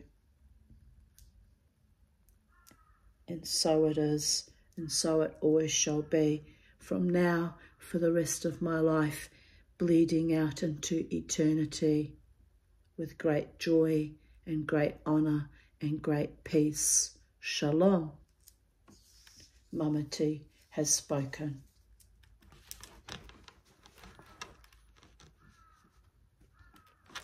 Chapter. Oh, I must be tired. Again, I read the new Roman numerals wrong. We are up to chapter 14, which I believe is the last chapter. 14 we're up to. I stand corrected. Are we ready, people of Earth? The final chapter of the last unicorn. May they always and forever run amongst us, unseen by human mortal eyes. Blessed be. Once the sea had taken back their diamond-shaped footprints. There was no sign that they had ever been there. Diamond-shaped footprints. Any more than King Haggard's castle had been. The only difference was that Molly Grew remembered unicorns very well. It's good that she went without saying goodbye, she said to herself. I would have been stupid. I'm going to be stupid in a minute anyway, but it really is better like this. Then a warmth moved over her cheek and into her hair like sunlight, and she turned and put her arms around the unicorn's neck. Oh, you stayed, she whispered. You stayed. She was about to be very foolish then and ask, will you stay? But the unicorn slipped gently from her and moved to where Prince Lear lay with his dark blue eyes already losing their colour. She stood over him as he had guarded the Lady Amalthea. She can restore him, Schmendrick said softly. A unicorn's horn is proof against death itself. Molly looked closely at him as she had not done for a long time, and she saw that he had come at last to his power and his beginning. She could not say how she knew, for no wild glory burned about him, and no recognizable omens occurred in his honour just at that moment. He was Schmendrick the magician as ever, and yet somehow it was for the first time. It was long that the unicorn stood by Prince Lear before she touched him with her horn. For all that her quest had ended joyously, there was weariness in the way she held herself, and a sadness in her beauty that Molly had never seen. It suddenly seemed to her that the unicorn's sorrow was not for Lear, but for the lost girl who could not be brought back, for the Lady Amalthea, who might have lived happily ever after with the prince. The unicorn bowed her head, and her horn glanced across Lear's chin as clumsily as a first kiss. He sat up, blinking, smiling at something long ago. "Father," he said in a quick, wondering voice. "Father, I had a dream." Then he saw the unicorn, and he rose to his feet as the blood on his face began to shine and move again. He said, "I was dead." The unicorn touched him a second time over the heart, letting her horn rest there for a little space. They were both trembling. Prince Lear put his hands out to her like words. She said, "I remember you. I remember."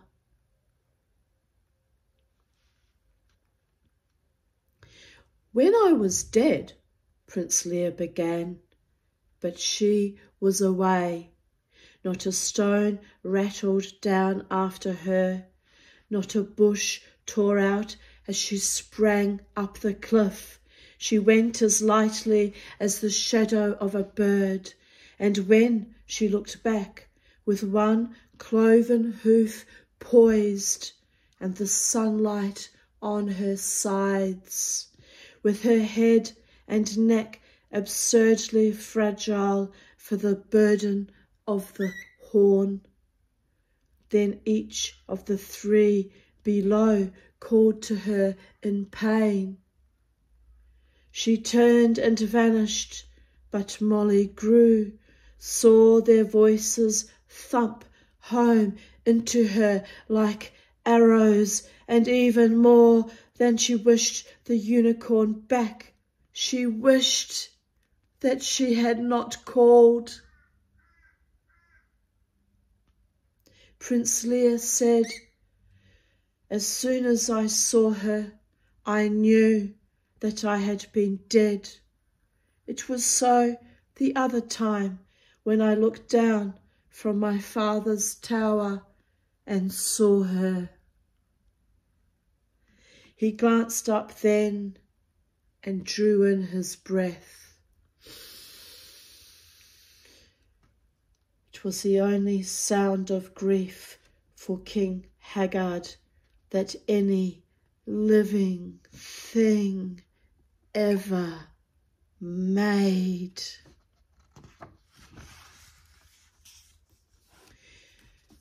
"Was it I?" he whispered. "The curse said that I would be the one to bring the castle down, but I would never have done it. He was not good to me, but it was only because I was not what he wanted. Is it my doing that he is fallen?"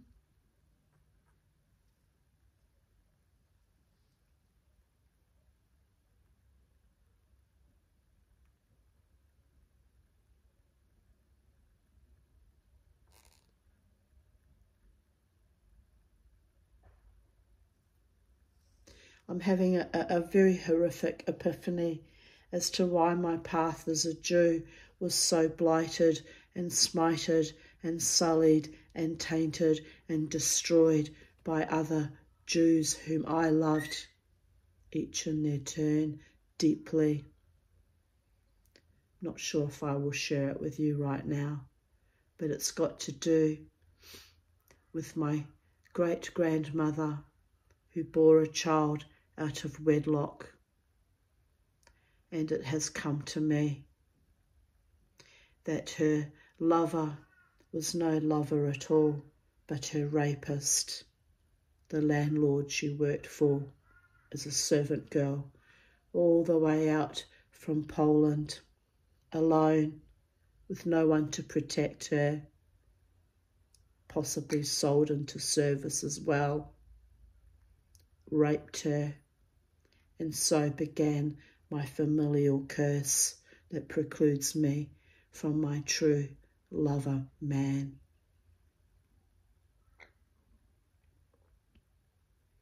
But I, ironically, have a Jewish neshama cast into this very Polish, German, very stout hobbit body, and that is both the curse and the blessing, the cosmic joke and the cosmic yoke. For I too, Jew, have been raped and sullied and tainted by false men, and attempted strangled 3 times by false men in my day.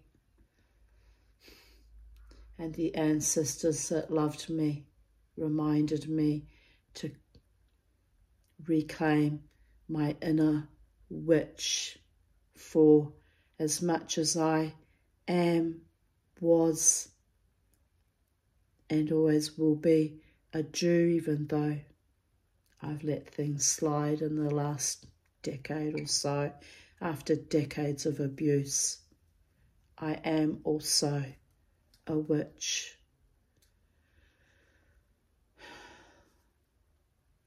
And my people, my true people, the magical ones, have called me to stand in my own light and authority, lover of other humans, of all classes, creeds, faiths, races upon this planet.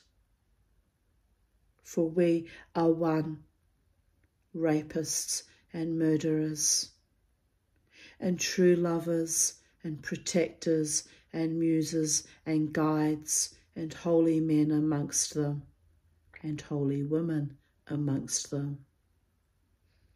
We are one.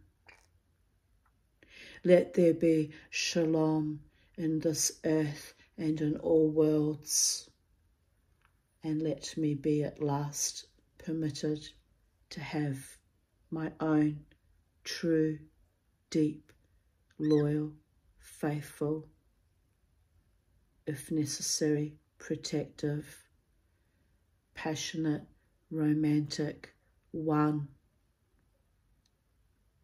whether he be mortal man or some other incarnation, I have no ken.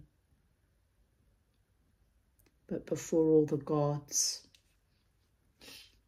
I have been the accursed and the scapegoated long, long enough, perhaps longer than just this incarnation. So, yes, it just came to me like a lightning strike. I feel quite, can you see I've gone really fucking pale with the shock of it.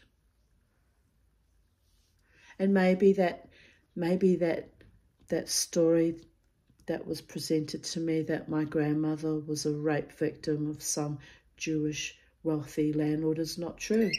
Maybe they'd had an illicit adulterous affair that she ended up pregnant out of wedlock, alone, having to scrub the floors and walls of the Charité hospital to pay for her confinement as she birthed my grandmother, the mad woman, still a witch though, a powerful witch, but violent and awful. The intergenerational trauma that leached out beyond paradigms and brought us the COVID epoch, which has cost me my progeny, my grandchildren. And on it goes, and on it goes, the stories we tell ourselves, are we right?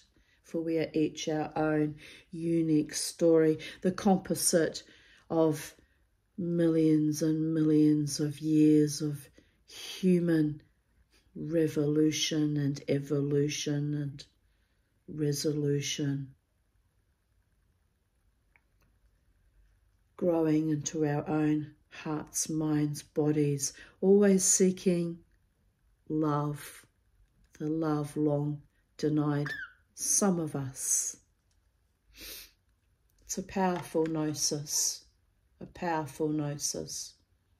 as we sit on the brink of AI immolation and other catastrophes we haven't yet even dreamed of yet.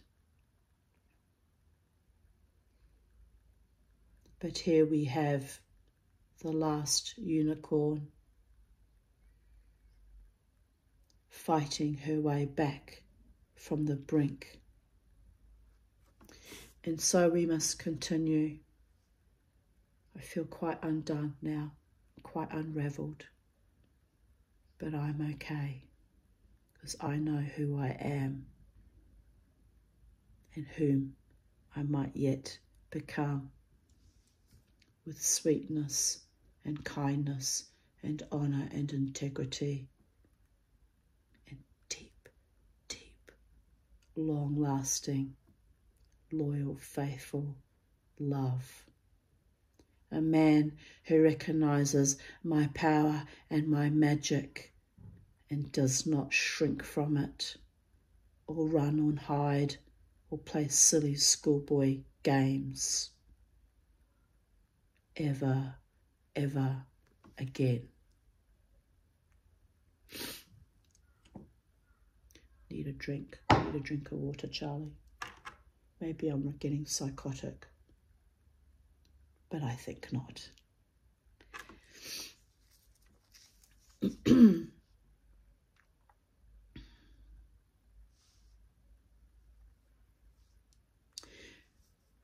Schmendrick replied, "If you had not tried to save the unicorn, she would never have turned on the Red Bull and driven him into the sea.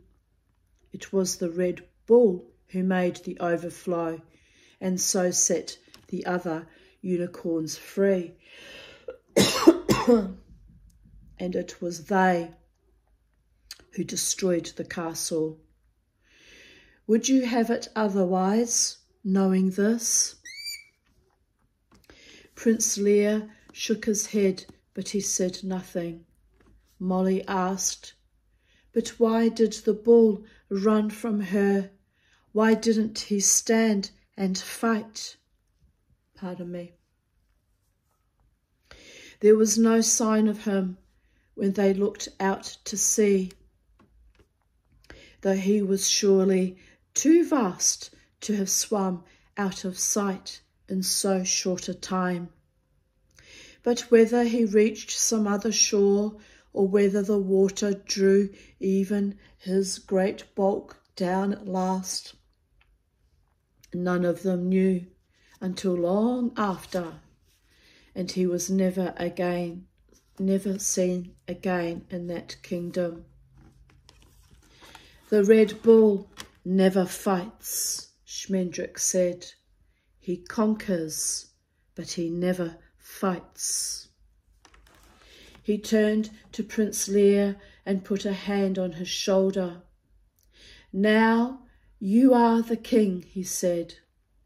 He touched Molly as well, said something that was more of a whistle than a word, and the three of them floated up the air like milkweed plumes to the top of the cliff.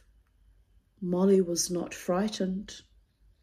The magic lifted her as gently as though she were a note of music and it were singing her. She could feel that it was never very far from being wild and dangerous, but she was sorry when it set her down. No stone of the castle remained, nor any scar. The earth was not even a shade paler where it had stood. 4 young men in rusty, ragged armour wandered gaping through the vanished corridors and turned around and around in the absence that had been the great hall. When they saw Leah, Molly and Schmendrick, they came running towards them, laughing. They fell on their knees before Leah and cried out together, "Your Majesty, long live King Lear." Lear blushed and actually tried to pull them to their feet. "Never mind that," he mumbled. "Never mind that. Who are you?" He peered in amazement from one face to the next. "I know you. I do know you. But how can it be?" "It is true, Your Majesty," the first of the young men said happily. "We are indeed King Haggard's men-at-arms, the same who served him for so many cold and weary years. We fled the castle after you disappeared into the clock, for the Red Bull was roaring and all the towers were trembling, and we were afraid. We knew that the old curse must be coming home at last." A great wave took the castle, and a second man-at-arms said a second man-at-arms. Oh dear goddess, I'm starting to lose it, people of Earth. But we will continue. Just like I fight through my dance through the 4th or 5th wind, we will continue, my beloved ones. A great wave shook the castle, said a second man-at-arms, exactly as the witch foretold. I saw it go spilling down the cliff as slowly as snow, and why we did not go with it, I cannot tell. The wave parted to go around us, another man said, as I never saw any wave do. It was strange water, like the ghost of a wave, boiling with a rainbow light, and for a moment it seemed to me. He rubbed his eyes and shrugged and smiled helplessly. I don't know. It was like a dream.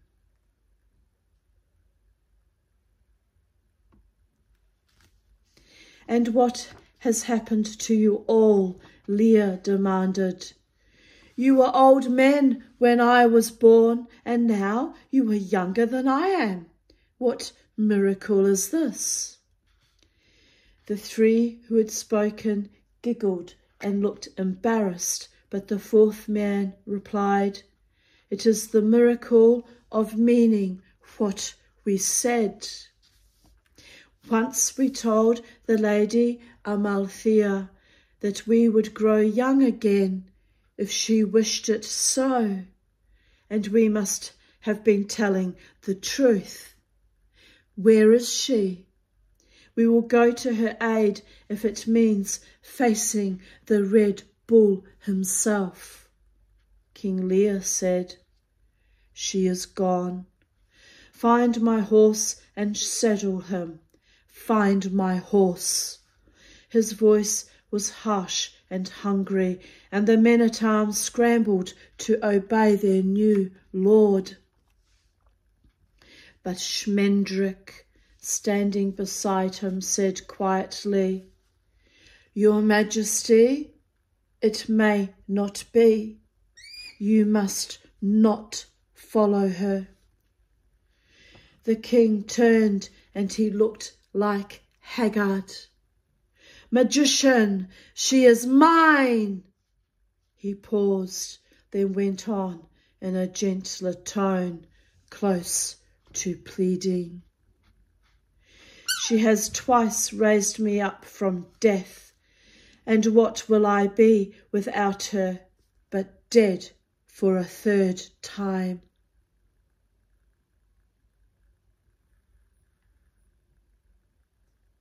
He took Schmendrick by the wrists with a grip strong enough to powder bones, but the magician did not move.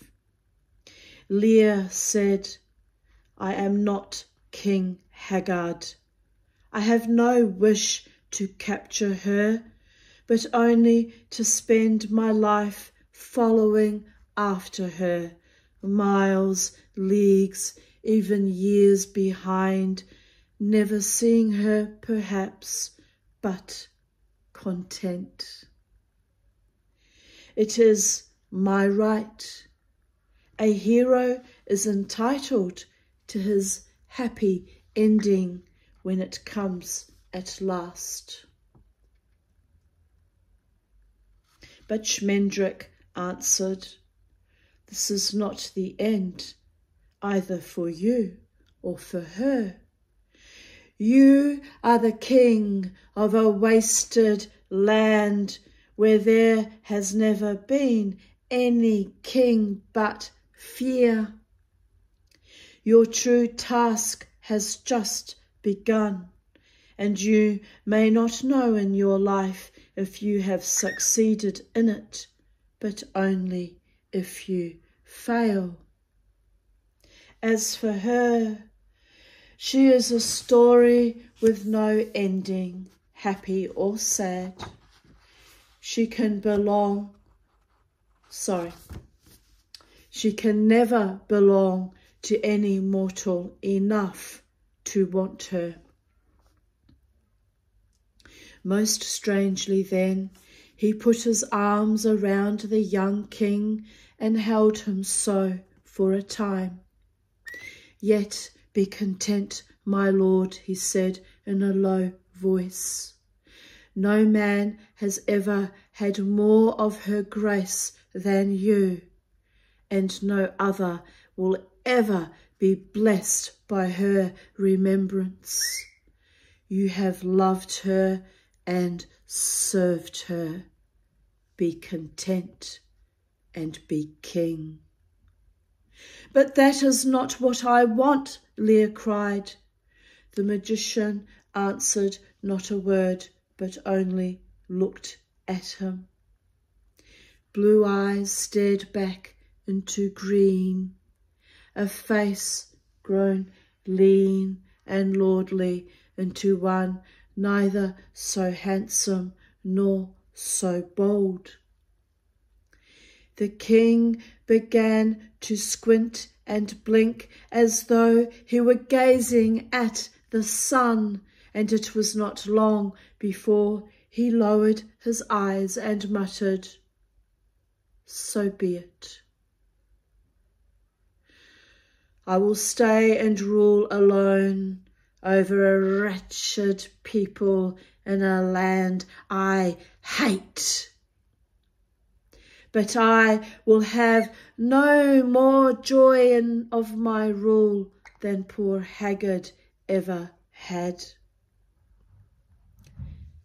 A small autumn cat with a crooked ear stalked out of some secret fold in the air and yawned at Molly. She caught him up against her face, and he tangled his paws in her hair. Schmendrick smiled and said to the king, we must leave you now.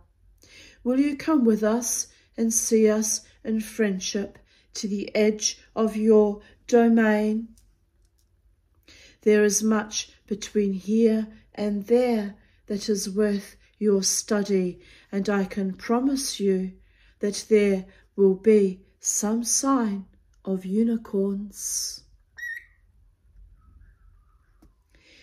Then King Lear shouted for his horse again, and his men searched for it and found it. but there were none for Schmendrick and Molly. Yet when they came back with the king's horse, they turned at his amazed stare and saw 2 more horses trailing docilely behind them, one black and one brown, and both already saddled and bridled. Schmendrick took the black for himself and gave the brown horse to Molly. She was afraid of them at first. "Are they yours?" she asked him. "Did you make them? Can you do that now? Just make things?" The king's whisper echoed her wonder. "I found them," the magician answered. "But what I mean by finding is not what you mean. Ask me no more." He lifted her into the saddle and then leapt up himself. So the 3 of them rode away, and the men-at-arms followed on foot. No one looked back, for there was nothing to see. But King Lear said once, without turning, "It is strange to have grown to manhood in a place, and then to have it gone and everything changed, and suddenly to be king. Was none of it real at all?" Trying to figure out what's happening with my hair, people of Earth. It's all good. I'm as real as I can be in this glitching, itchy, twitching matrix until the day comes when I am no longer here, and then I shall be in a different reality, hopefully living my best eternal life. Go on, psychedelic dreamer. Go on. Keep dreaming. I know, I'm a dickhead sometimes. It's part of my charm too.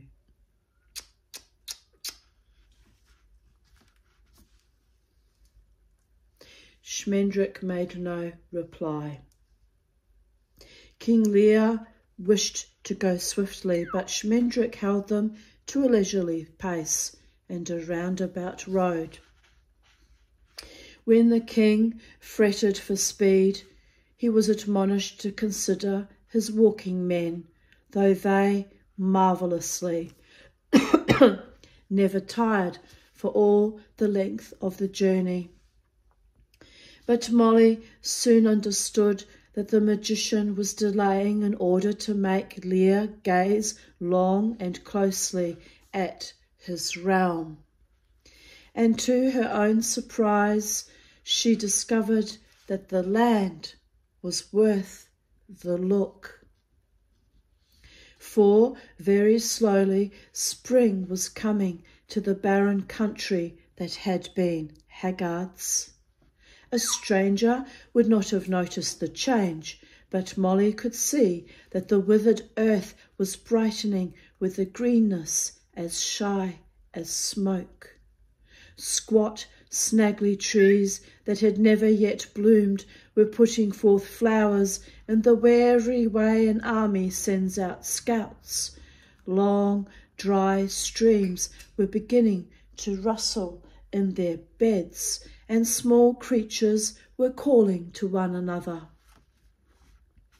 Smells slipped by in ribbons, pale grass and black mud, honey and walnuts, mint and hay, and rotting applewood, and even the afternoon sunlight had a tender sneezy scent that Molly would have known anywhere.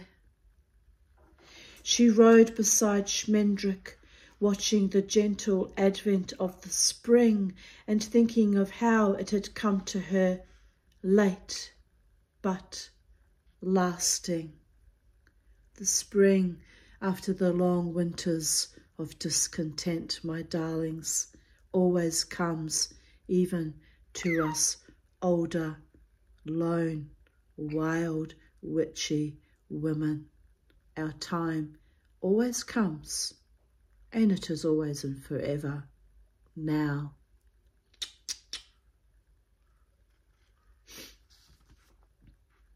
Unicorns have passed here, she whispered to the magician.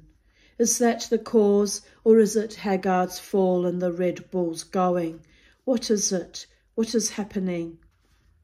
Everything, he answered, everything, all at once. It is not one springtime, but 50, and not one or two great terrors flown away, but 1,000 small shadows lifted from the land. Wait and see. Speaking for Lear's ear, he added, nor is this the first spring that ever has been in this country. It was a good land long ago, and it wants little but a true king to be so again. See how it softens before you. King Lear said nothing, but his eyes roved left and right as he rode, and he could not but observe the ripening. Even the valley of Hag's Gate, of evil memory, was stirring with all manner of wildflowers, columbine and harebell, lavender and lupine, foxglove and yarrow. The rutted footprints of the Red Bull were growing mellow with mallow. But when they came to Hag's Gate deep in the afternoon, a strange and savage sight awaited them. The ploughed fields were woefully torn and ravaged, while the rich orchards and vineyards had been stamped down, leaving no grove or arbour standing. It was such shattering ruin as the bull himself might have wrought.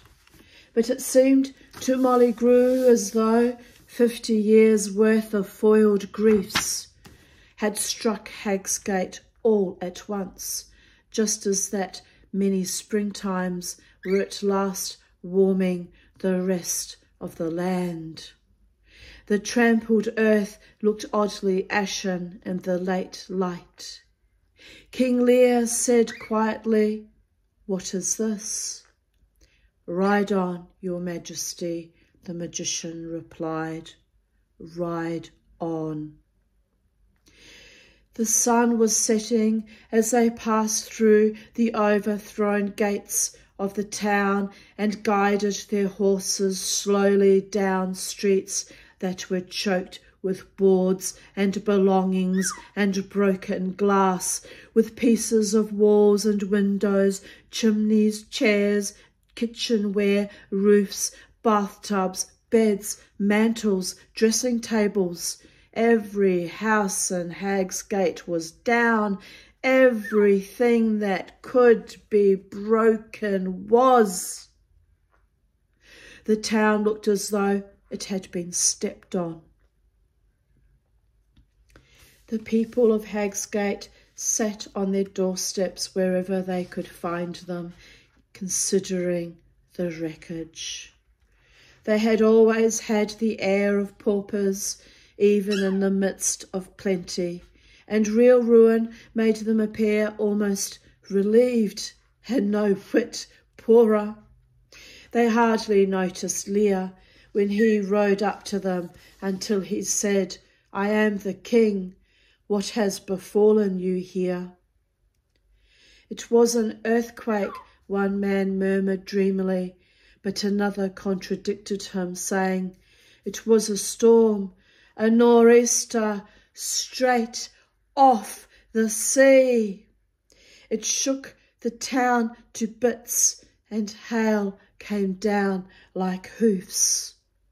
Still another man insisted, that a mighty tide had washed over Hag's Gate, a tide as white as dogwood and heavy as marble that drowned none and smashed everything. King Lear listened to them all, smiling grimly. "Listen," he said when they were done. "King Haggard is dead and his castle has fallen. I am Lear, the son of Hag's Gate, who was abandoned at birth in order to keep the witch's curse from coming true, and this from happening." He swept an arm around him at the burst houses. "Wretched, silly people, the unicorns have returned. The unicorns that you saw the Red Bull hunting and pretended not to see. It was they who brought the castle down and the town as well. But it is your greed and your fear that have destroyed you." Indeed, could say the same thing about the COVID epoch, by the by. The townsfolk sighed in resignation, but a middle-aged woman stepped forth and said with some spirit, "It all seems a bit unfair, my lord, begging your pardon. What could we have done to save the unicorns? We were afraid of the Red Bull. What could we have done?" "One word might have been enough," King Lear replied. "You'll never know now." He would have wheeled his horse and left them there, but a feeble, rupee voice called to him, "Lear, little Lear, my child, my king." Molly and Schmendrick recognised the man who came shuffling up with his arms open, wheezing and limping as though he were older than he truly was. It was Drin. "Who are you?" the king demanded. "What do you want of me?" Drin pawed at his stirrups, nuzzling his boots. "You don't know me, my boy?" "No. How should you? How should I deserve to have you know me? I am your father, your poor, old, overjoyed father. I am the one who left you in the marketplace on that winter night long ago and handed you over to your heroic destiny. How wise I was, and how sad for so long, and how proud I am now. My boy, my little boy." He could not quite cry real tears, but his nose was running. Without a word, King Lear tugged at his horse's reins, backing him out of the crowd. Old Drin let his outstretched arms drop to his sides. "This is what it is to have children," he screeched.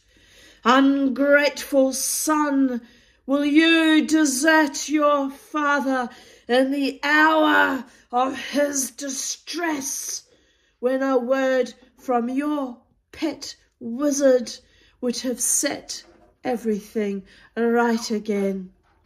Despise me if you will, but I have played my part in putting you where you are, and you dare not deny it. Villainy has its rights too." Still the king would have turned away, but Schmendrick touched his arm and leaned near. It's true, you know, he whispered. But for him, but for them all, the tale would have worked out quite another way. And who can say that the ending would have been even as happy as this? You must be their king, and you must rule them as kindly as you would a braver and more faithful folk, for they are a part of your fate. Then Lear lifted his hand to the people of Hag's Gate, and they pushed and elbowed one another for silence. He said, I must ride with my friends and keep them company for a way, but I will leave my men-at-arms here, and they will help you begin to build your town again. When I return in a little time, I also will help. I will not begin to build my new castle until I see Hag's Gate standing once more. They complained bitterly that Schmendrick could do it all in a moment by means of his magic, but he answered them, I could not, even if I would. There are laws that govern the wizard's art, as laws command the seasons and the sea. Magic made you wealthy once, when all others in the land were poor. But your days of prosperity are ended, and now you must start over. What was wasteland in Haggard's time shall grow green and generous again. But Hag's Gate will yield a living exactly as miserly as the hearts that dwell in there. You may plant your acres again and raise up your fallen orchards and vineyards, but they will never flourish as they used to. Never! Until you learn to take joy in them for no reason, i.e. love. Although that's not written, I threw that in for good measure. Babies. He gazed on the silent townsfolk with no anger in his glance, but only pity. If I were you, I would have children, he said. And then to King Lear, how says your majesty, shall we sleep here tonight and be on our way at dawn? But the king turned and rode away out of ruined Hag's Gate as fast as he could spur. Dear goddess, I should have done the same, left this evil, accursed place, Brisbane. But the magic was strong in me, and yet we may turn it into a place of joy and paradise again. How? I don't know.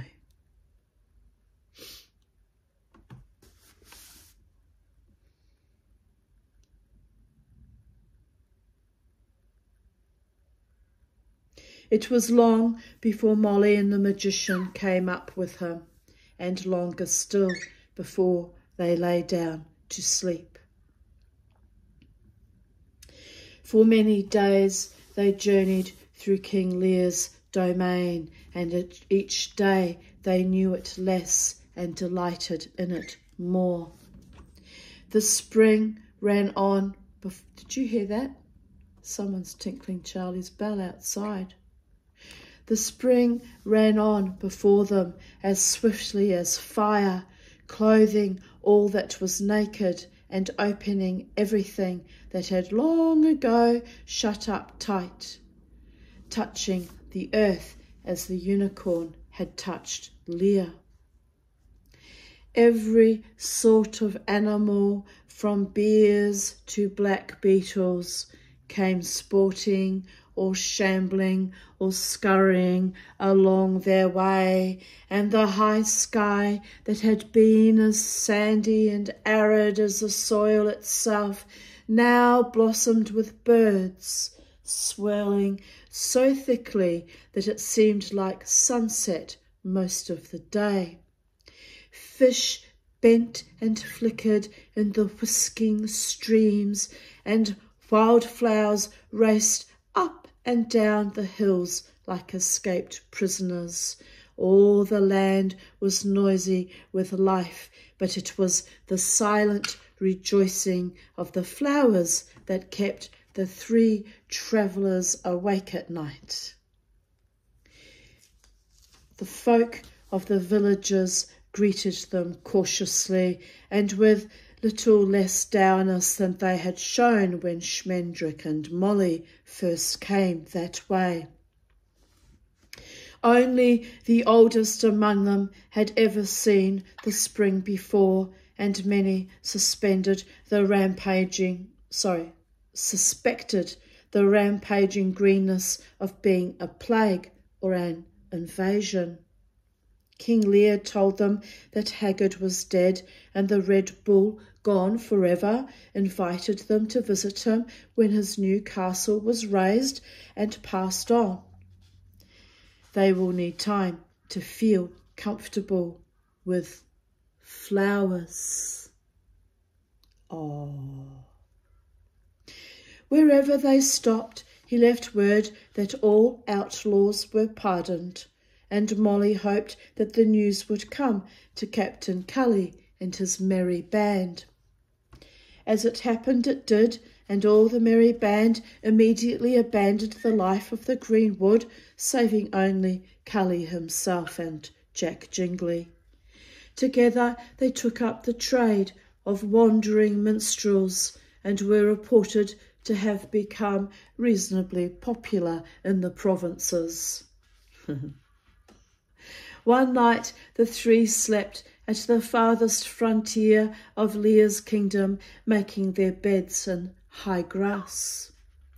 The king would bid them farewell in the morning and return to Hagsgate. "It will be lonely," he said in the darkness. "I would rather go with you and not be king." "Oh, you'll get to like it," Schmendrick replied. "The best young men of the village will make their way to your court, and you will teach them to be knights and heroes. The wisest of ministers will come to counsel you. The most skillful magicians and jugglers and storytellers will come seeking your favour, and there will be a princess in time, either fleeing her unspeakably wicked father and brothers, or seeking justice for them. Perhaps you will hear of her shut away in a fortress of flint and adamant, her only companion a compassionate spider." "I don't care about that," King Lear said. He was silent for so long that Schmendrick thought he had fallen asleep, but presently he said, "I wish I could see her once again, once more, to tell her all my heart. She will never know what I really meant to say. You did promise that I would see her." The magician answered him sharply, "I promised only that you would see some sign of unicorns, and so you have. Your realm is blessed beyond any lands deserving, because they have passed across it in freedom. As for you and your heart and the things you said and didn't say. She will remember them all when men are fairy tales in books written by rabbits. Think of that and be still.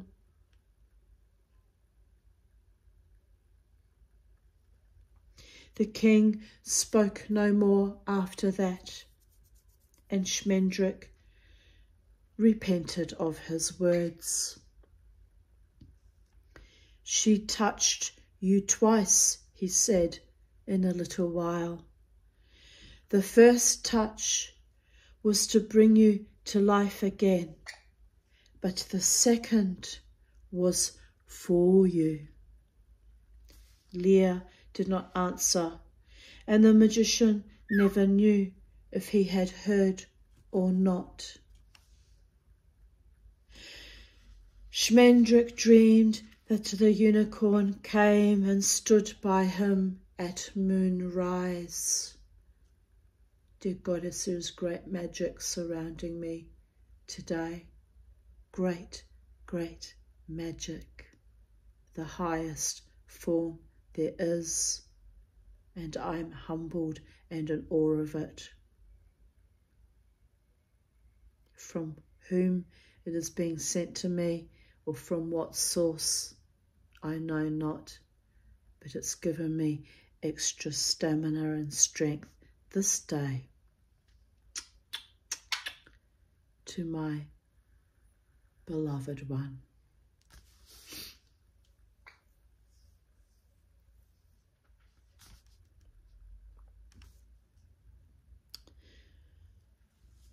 The thin night wind lifted and spilled her mane, and the moon shone on the snowflake crafting of her small head.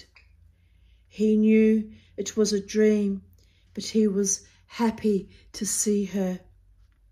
How beautiful you are, he said. I never really told you. He would have roused the others, but her eyes sang him a warning as clearly as two frightened birds, and he knew that if he moved to call Molly and Lear, he would wake himself and she would vanish. So he said only, they love you more, I think, though I do the best I can. That is why, she said, and he could not tell what she was answering. He lay very still, hoping that he would remember the exact shape of her ears when he did wake in the morning. She said, you are a true and mortal wizard now, as you always wished. Does it make you happy? Yes, he replied with a quiet laugh. I'm not poor haggard to lose my heart's desire in the having of it. But there are wizards and wizards. There is black magic and white magic, and the infinite shades of grey between. And I see now that it is all the same. Whether I decide to be what men would call a wise and good magician, aiding heroes, thwarting witches. Hey, wait a minute. Wicked lords and unreasonable parents. Well, we know about those too, don't we, darlings? Thwarting witches, born of unreasonable, cruel and evil, sadistic parents. Don't you dare thwart me. I'm a wonderful witch, the kind you could only dream about in all your psychedelic, swirling imaginings. But never fuck with the Tanya, just saying. Whether I decide to be what men would call a wise and good magician, aiding heroes. Oh, we've read that. Oh, dear goddess. Oh, yes, we were up to unreasonable parents. Making rain, curing wool sorters' disease and the mad staggers, getting cats down from trees, or whether I choose the retorts full of elixirs and essences, the powders and herbs and banes, the padlocked books of grammar. Grammari? I think he means grimoire, but it's grammari. Somebody correct me. Grammaire? Grammaire. Grammary? Grammarye. Perhaps a more powerful and more erudite witch can tell me how to pronounce that. Ah, but there is the Oxford Dictionary or Wikipedia. I'll look it up later. I must write it down because I forgot to look up a word the other day, and now it eludes me forever, and I shall never know what it means, and it will grind my gears. Grammaire. I think it's just another way of pronouncing grimoire, maybe.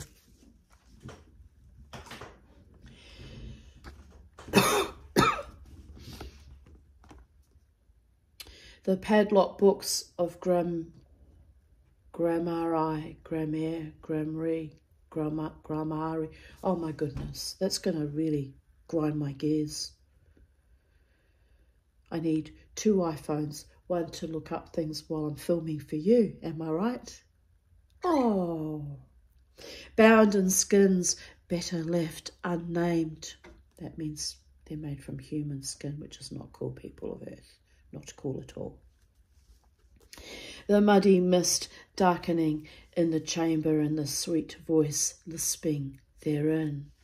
Why, life is short, and how many can I help or harm? I have my power at last, but the world is still too heavy for me to move, though my friend Leah might think otherwise. And he laughed again in his dream, a little sadly.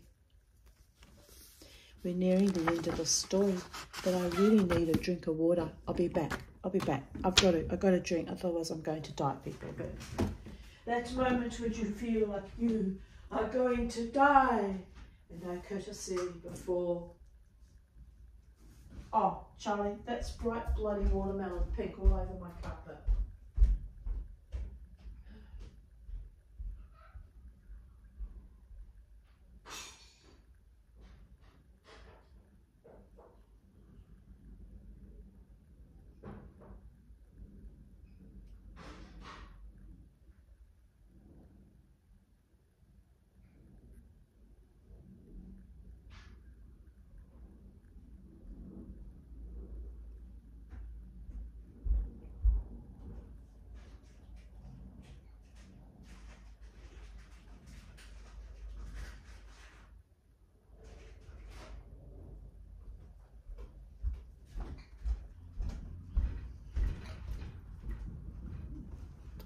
But I just need to clean something quickly because it's foul. It's foul, made by a foul. O foulest of birds, you wretched beast. You traveller through air, your cloaca is class.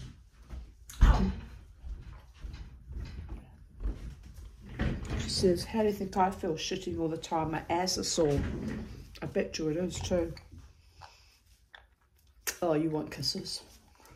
You want kisses from the mama. Right. I'm back, babies. I'm back.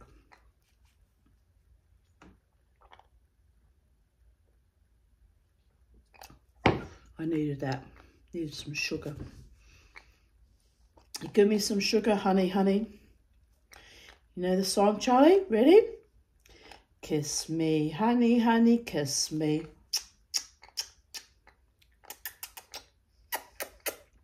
She's too obsessed with my chocolate.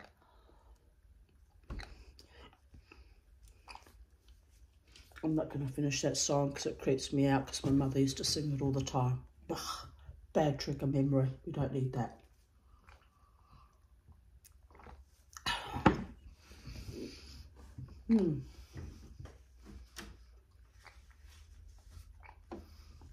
It's a beautiful day outside. I need to get out in the sunshine as soon as I finish this wonderful story, which is nearing completion, my people of Earth.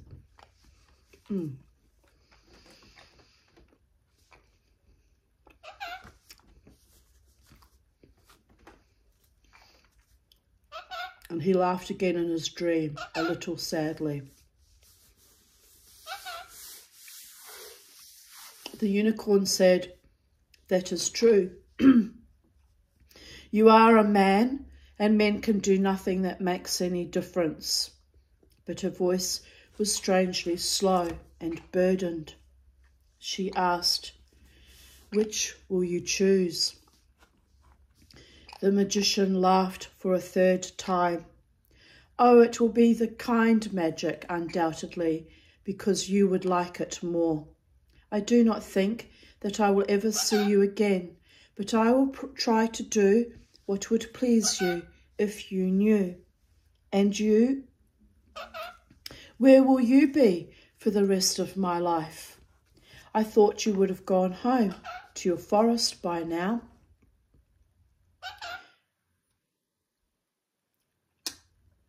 She turned a little away from him, and the sudden starlight of her shoulders made all his talk of magic taste like sand in his throat. Moths and midges and other night insects, too small to be anything in particular, came and danced slowly around her bright horn, and this did not make her appear foolish, but them most wise and lovely as they celebrated her. Want a drinky, Joey? Yes. Molly's cat rubbed in and out between her 4 feet. "What are you doing, splashing it all over the place? Silly bird."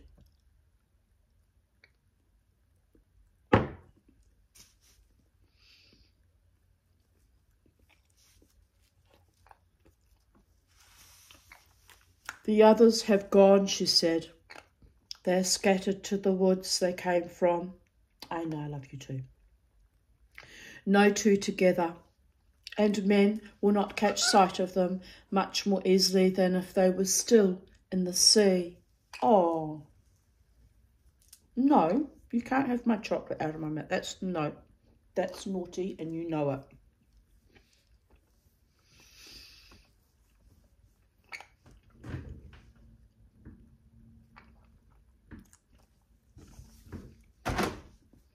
"I will go back to my forest too, but I do not know if I will live contentedly there or anywhere. I have been mortal, and some part of me is mortal yet.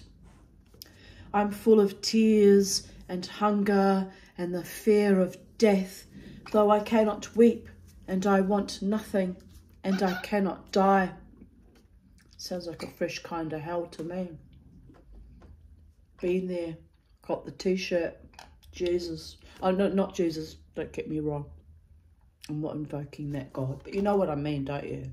It's getting a bit ridiculous. My true love always eluding me in some weird fucking sadistic, twisted, illusionist game because of their trauma issues. Yeah, what about my trauma issues I've had to overcome and fight through and subsume? Do the work, people. Jesus. Oh, I did it again. Jesus. Well, anyway, Hashem, creator of all that is, was, and ever shall be, do your work.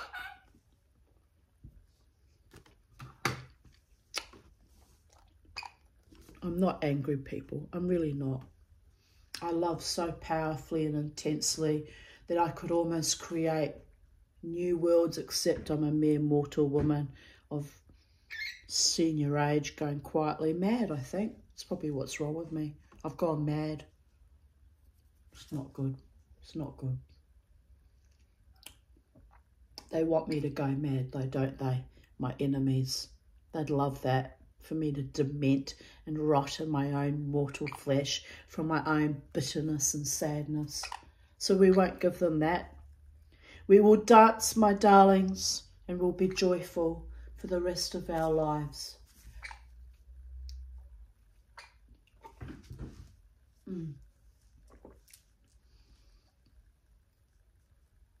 Charlie knows how to dance and be joyful for the rest of her lives. I've seen you when the wild birds come. You avoid them like the plague, but you make them dance, baby girl. I've seen you making them do the wild dance, hopping and bobbing and courting you like kings do. A very, very precious and rare queen, as celibate as a mother for the love of all the gods. Well, Mama's not so celibate anymore. Mama's ready to take down her boots and polish them up again.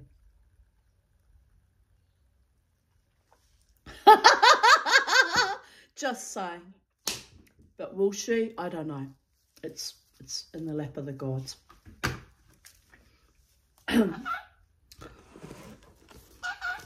Yes, I know. And I want nothing and I cannot die, said the unicorn.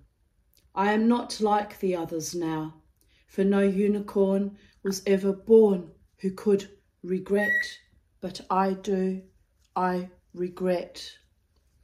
Je ne regrette rien. Schmendrick hid his face like a child, though he was a great magician. I am sorry, he mumbled into his wrist. I have done you evil, as Nikos did to the other unicorn, with the same goodwill, and I can no more undo it than he could. Mommy Fortuna and King Haggard and the Red Bull together were kinder to you than I. But she answered him gently, saying, my people are in the world again. No sorrow will live in me as long as that joy, save one, and I thank you for that too. Farewell, good magician. I will try to go home.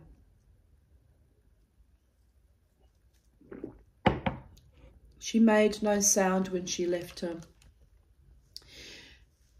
I don't know if I can handle the streaming light streaming over me as though I was some kind of angel. Gotta keep it real, people of Earth. Gotta keep it real. Short, fat hobbits as women. It's ridiculous, honestly. It's really ridiculous. Yes, I know. I love you too, Charlie. She's saying bye-bye, but I'm pretending. I'm tuning it out. Monsieur Le Beau of the beautiful gaze. He's never really left us, has he? No, he has not. He blessed Mama. He blessed Mama when he left this earth. My beautiful boy. A mere hound blessed his Mama.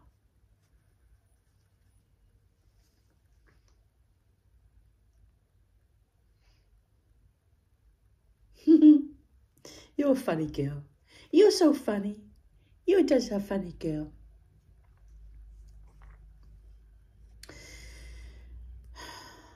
She made no sound when she left him, but he was awake, and the crook-eared cat was meowing lonesomely. Turning his head, he saw the moonlight trembling in the open eyes of King Lear and Molly Grew. The three of them lay awake till morning, and nobody said a word. At dawn, King Lear rose up and saddled his horse. Before he mounted, he said to Schmendrick and Molly, I would like it if you came to see me one day." They assured him that they would, but still he lingered with them, twisting the dangling reins about his fingers. "I dreamed about her last night," he said. Molly cried, "So did I," and Schmendrick opened his mouth and then closed it again. King Lear said hoarsely, "By our friendship, I beg you, tell me what she said to you." His hands gripped one hand each of theirs, and his clutch was cold and painful. Schmendrick gave him a weak smile. "My lord, I so rarely remember my dreams. It seems to me that we spoke solemnly of silly things, as one does, grave nonsense, empty and evanescent." The king let go of his hand and turned his half-mad gaze on Molly Grew. "I'll never tell," she said, a little frightened, but flushing oddly. "I remember, but I'll never tell anyone if I die for it, not even you, my lord." What a goddess. She was not looking at him as she spoke, but at Schmendrick. "I know, you is my beautiful girl." King Lear let her hand fall as well, and he swung himself into the saddle so fiercely that his horse reared up across the sunrise, bugling like a stag. But Lear kept his seat and glared down at Molly and Schmendrick with a face so grim and scored and sunken that he might well have been king as long as haggard before him. "She said nothing to me," he whispered. "Do you understand? She said nothing to me, nothing at all." Then his face softened, as even King Haggard's face had gone a little gentle when he watched the unicorns in the sea. For that moment he was again the young prince who had liked to sit with Molly in the scullery. He said, "She looked at me in my dream. She looked at me and never spoke." He rode away without goodbye, and they watched after him until the hills hid him, a straight, sad horseman going home to be king. Molly said at last, "Oh, the poor man, poor Lear." "He has not fared so badly," the magician answered. "Great heroes need great sorrows and burdens, or half their greatness goes unnoticed. It is all part of the fairy tale." But his voice was a little doubtful, and he laid his arms softly around Molly's shoulders. "It cannot be an ill fortune to have loved a unicorn," he said. "Surely it must be the dearest luck of all, though the hardest earned." By and by he put her as far from him as his fingers' ends and asked her, "Now will you tell me what it was she said to you?" But Molly Grew only laughed and shook her head till her hair came down, and she was more beautiful than the Lady Amalthea. "I love you." The magician said, "Very well, then I'll find the unicorn again, and perhaps she will tell me." "What?" Are you saying Tanya? Are you saying Tanya? If you said Tanya, Mama would fall off her chair. She would.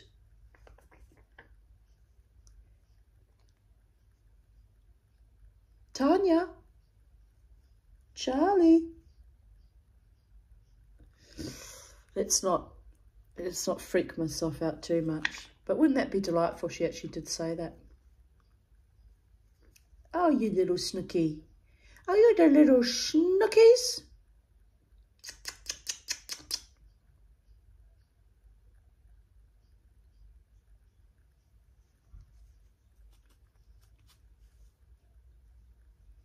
Trying to find my place.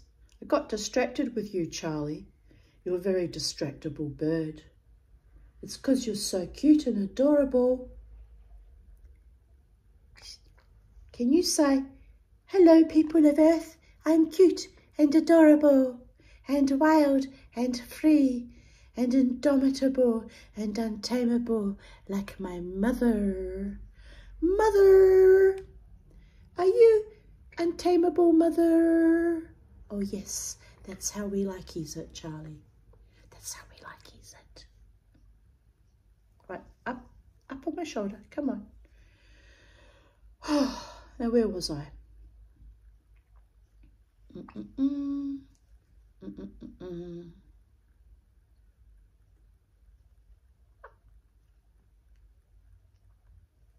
Ah, yes. She laughed until her hair came down. She was more beautiful than the lady Amalthea.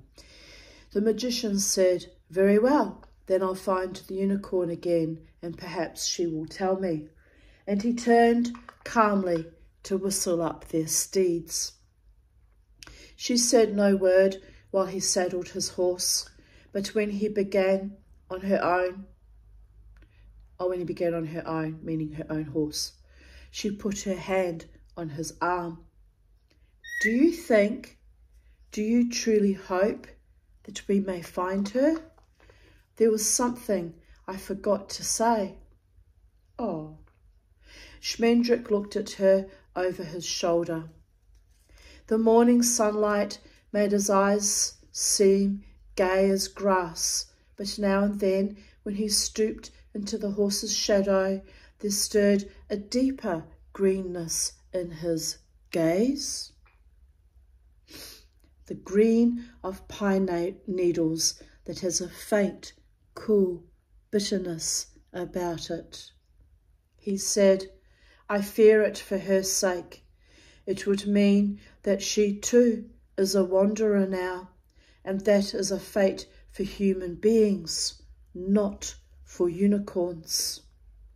But I hope, of course, I hope. Then he smiled at Molly and took her hand in his. Anyway, since you and I must choose one road to follow out of the many that run to the same place in the end, it might as well be a road that a unicorn has taken. We may never see her, but we will always know where she has been. Come then, come with me. So they began their new journey, which took them in its time in and out of most of the folds of the sweet, wicked, wrinkled world, and so at last to their own strange and wonderful destiny. But that was all later, and first, not 10 minutes out of Lear's kingdom, they met a maiden who came hurrying toward them on foot. Her dress was torn and smirched, but the richness of its making was still plain to see. And though her hair was tumbled and brambled, her arms scratched, and her fair face dirty, there was no mistaking her for anyone but a princess in woeful distress. Schmendrick lighted down to support her, and she clutched him with both hands as though he were a grapefruit hull. A rescue, she cried to him. A rescue, au secours. An ye be a man of metal and sympathy, aid me now.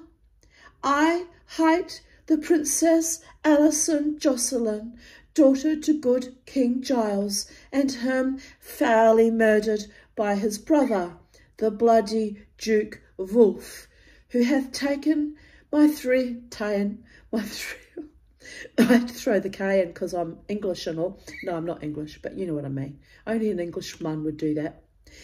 Who hath ta'en my 3 brothers, the princes Corin, Colin, and Calvin, and cast them into a fell prison as hostages, that I will wed with his fat son, the Lord Dudley.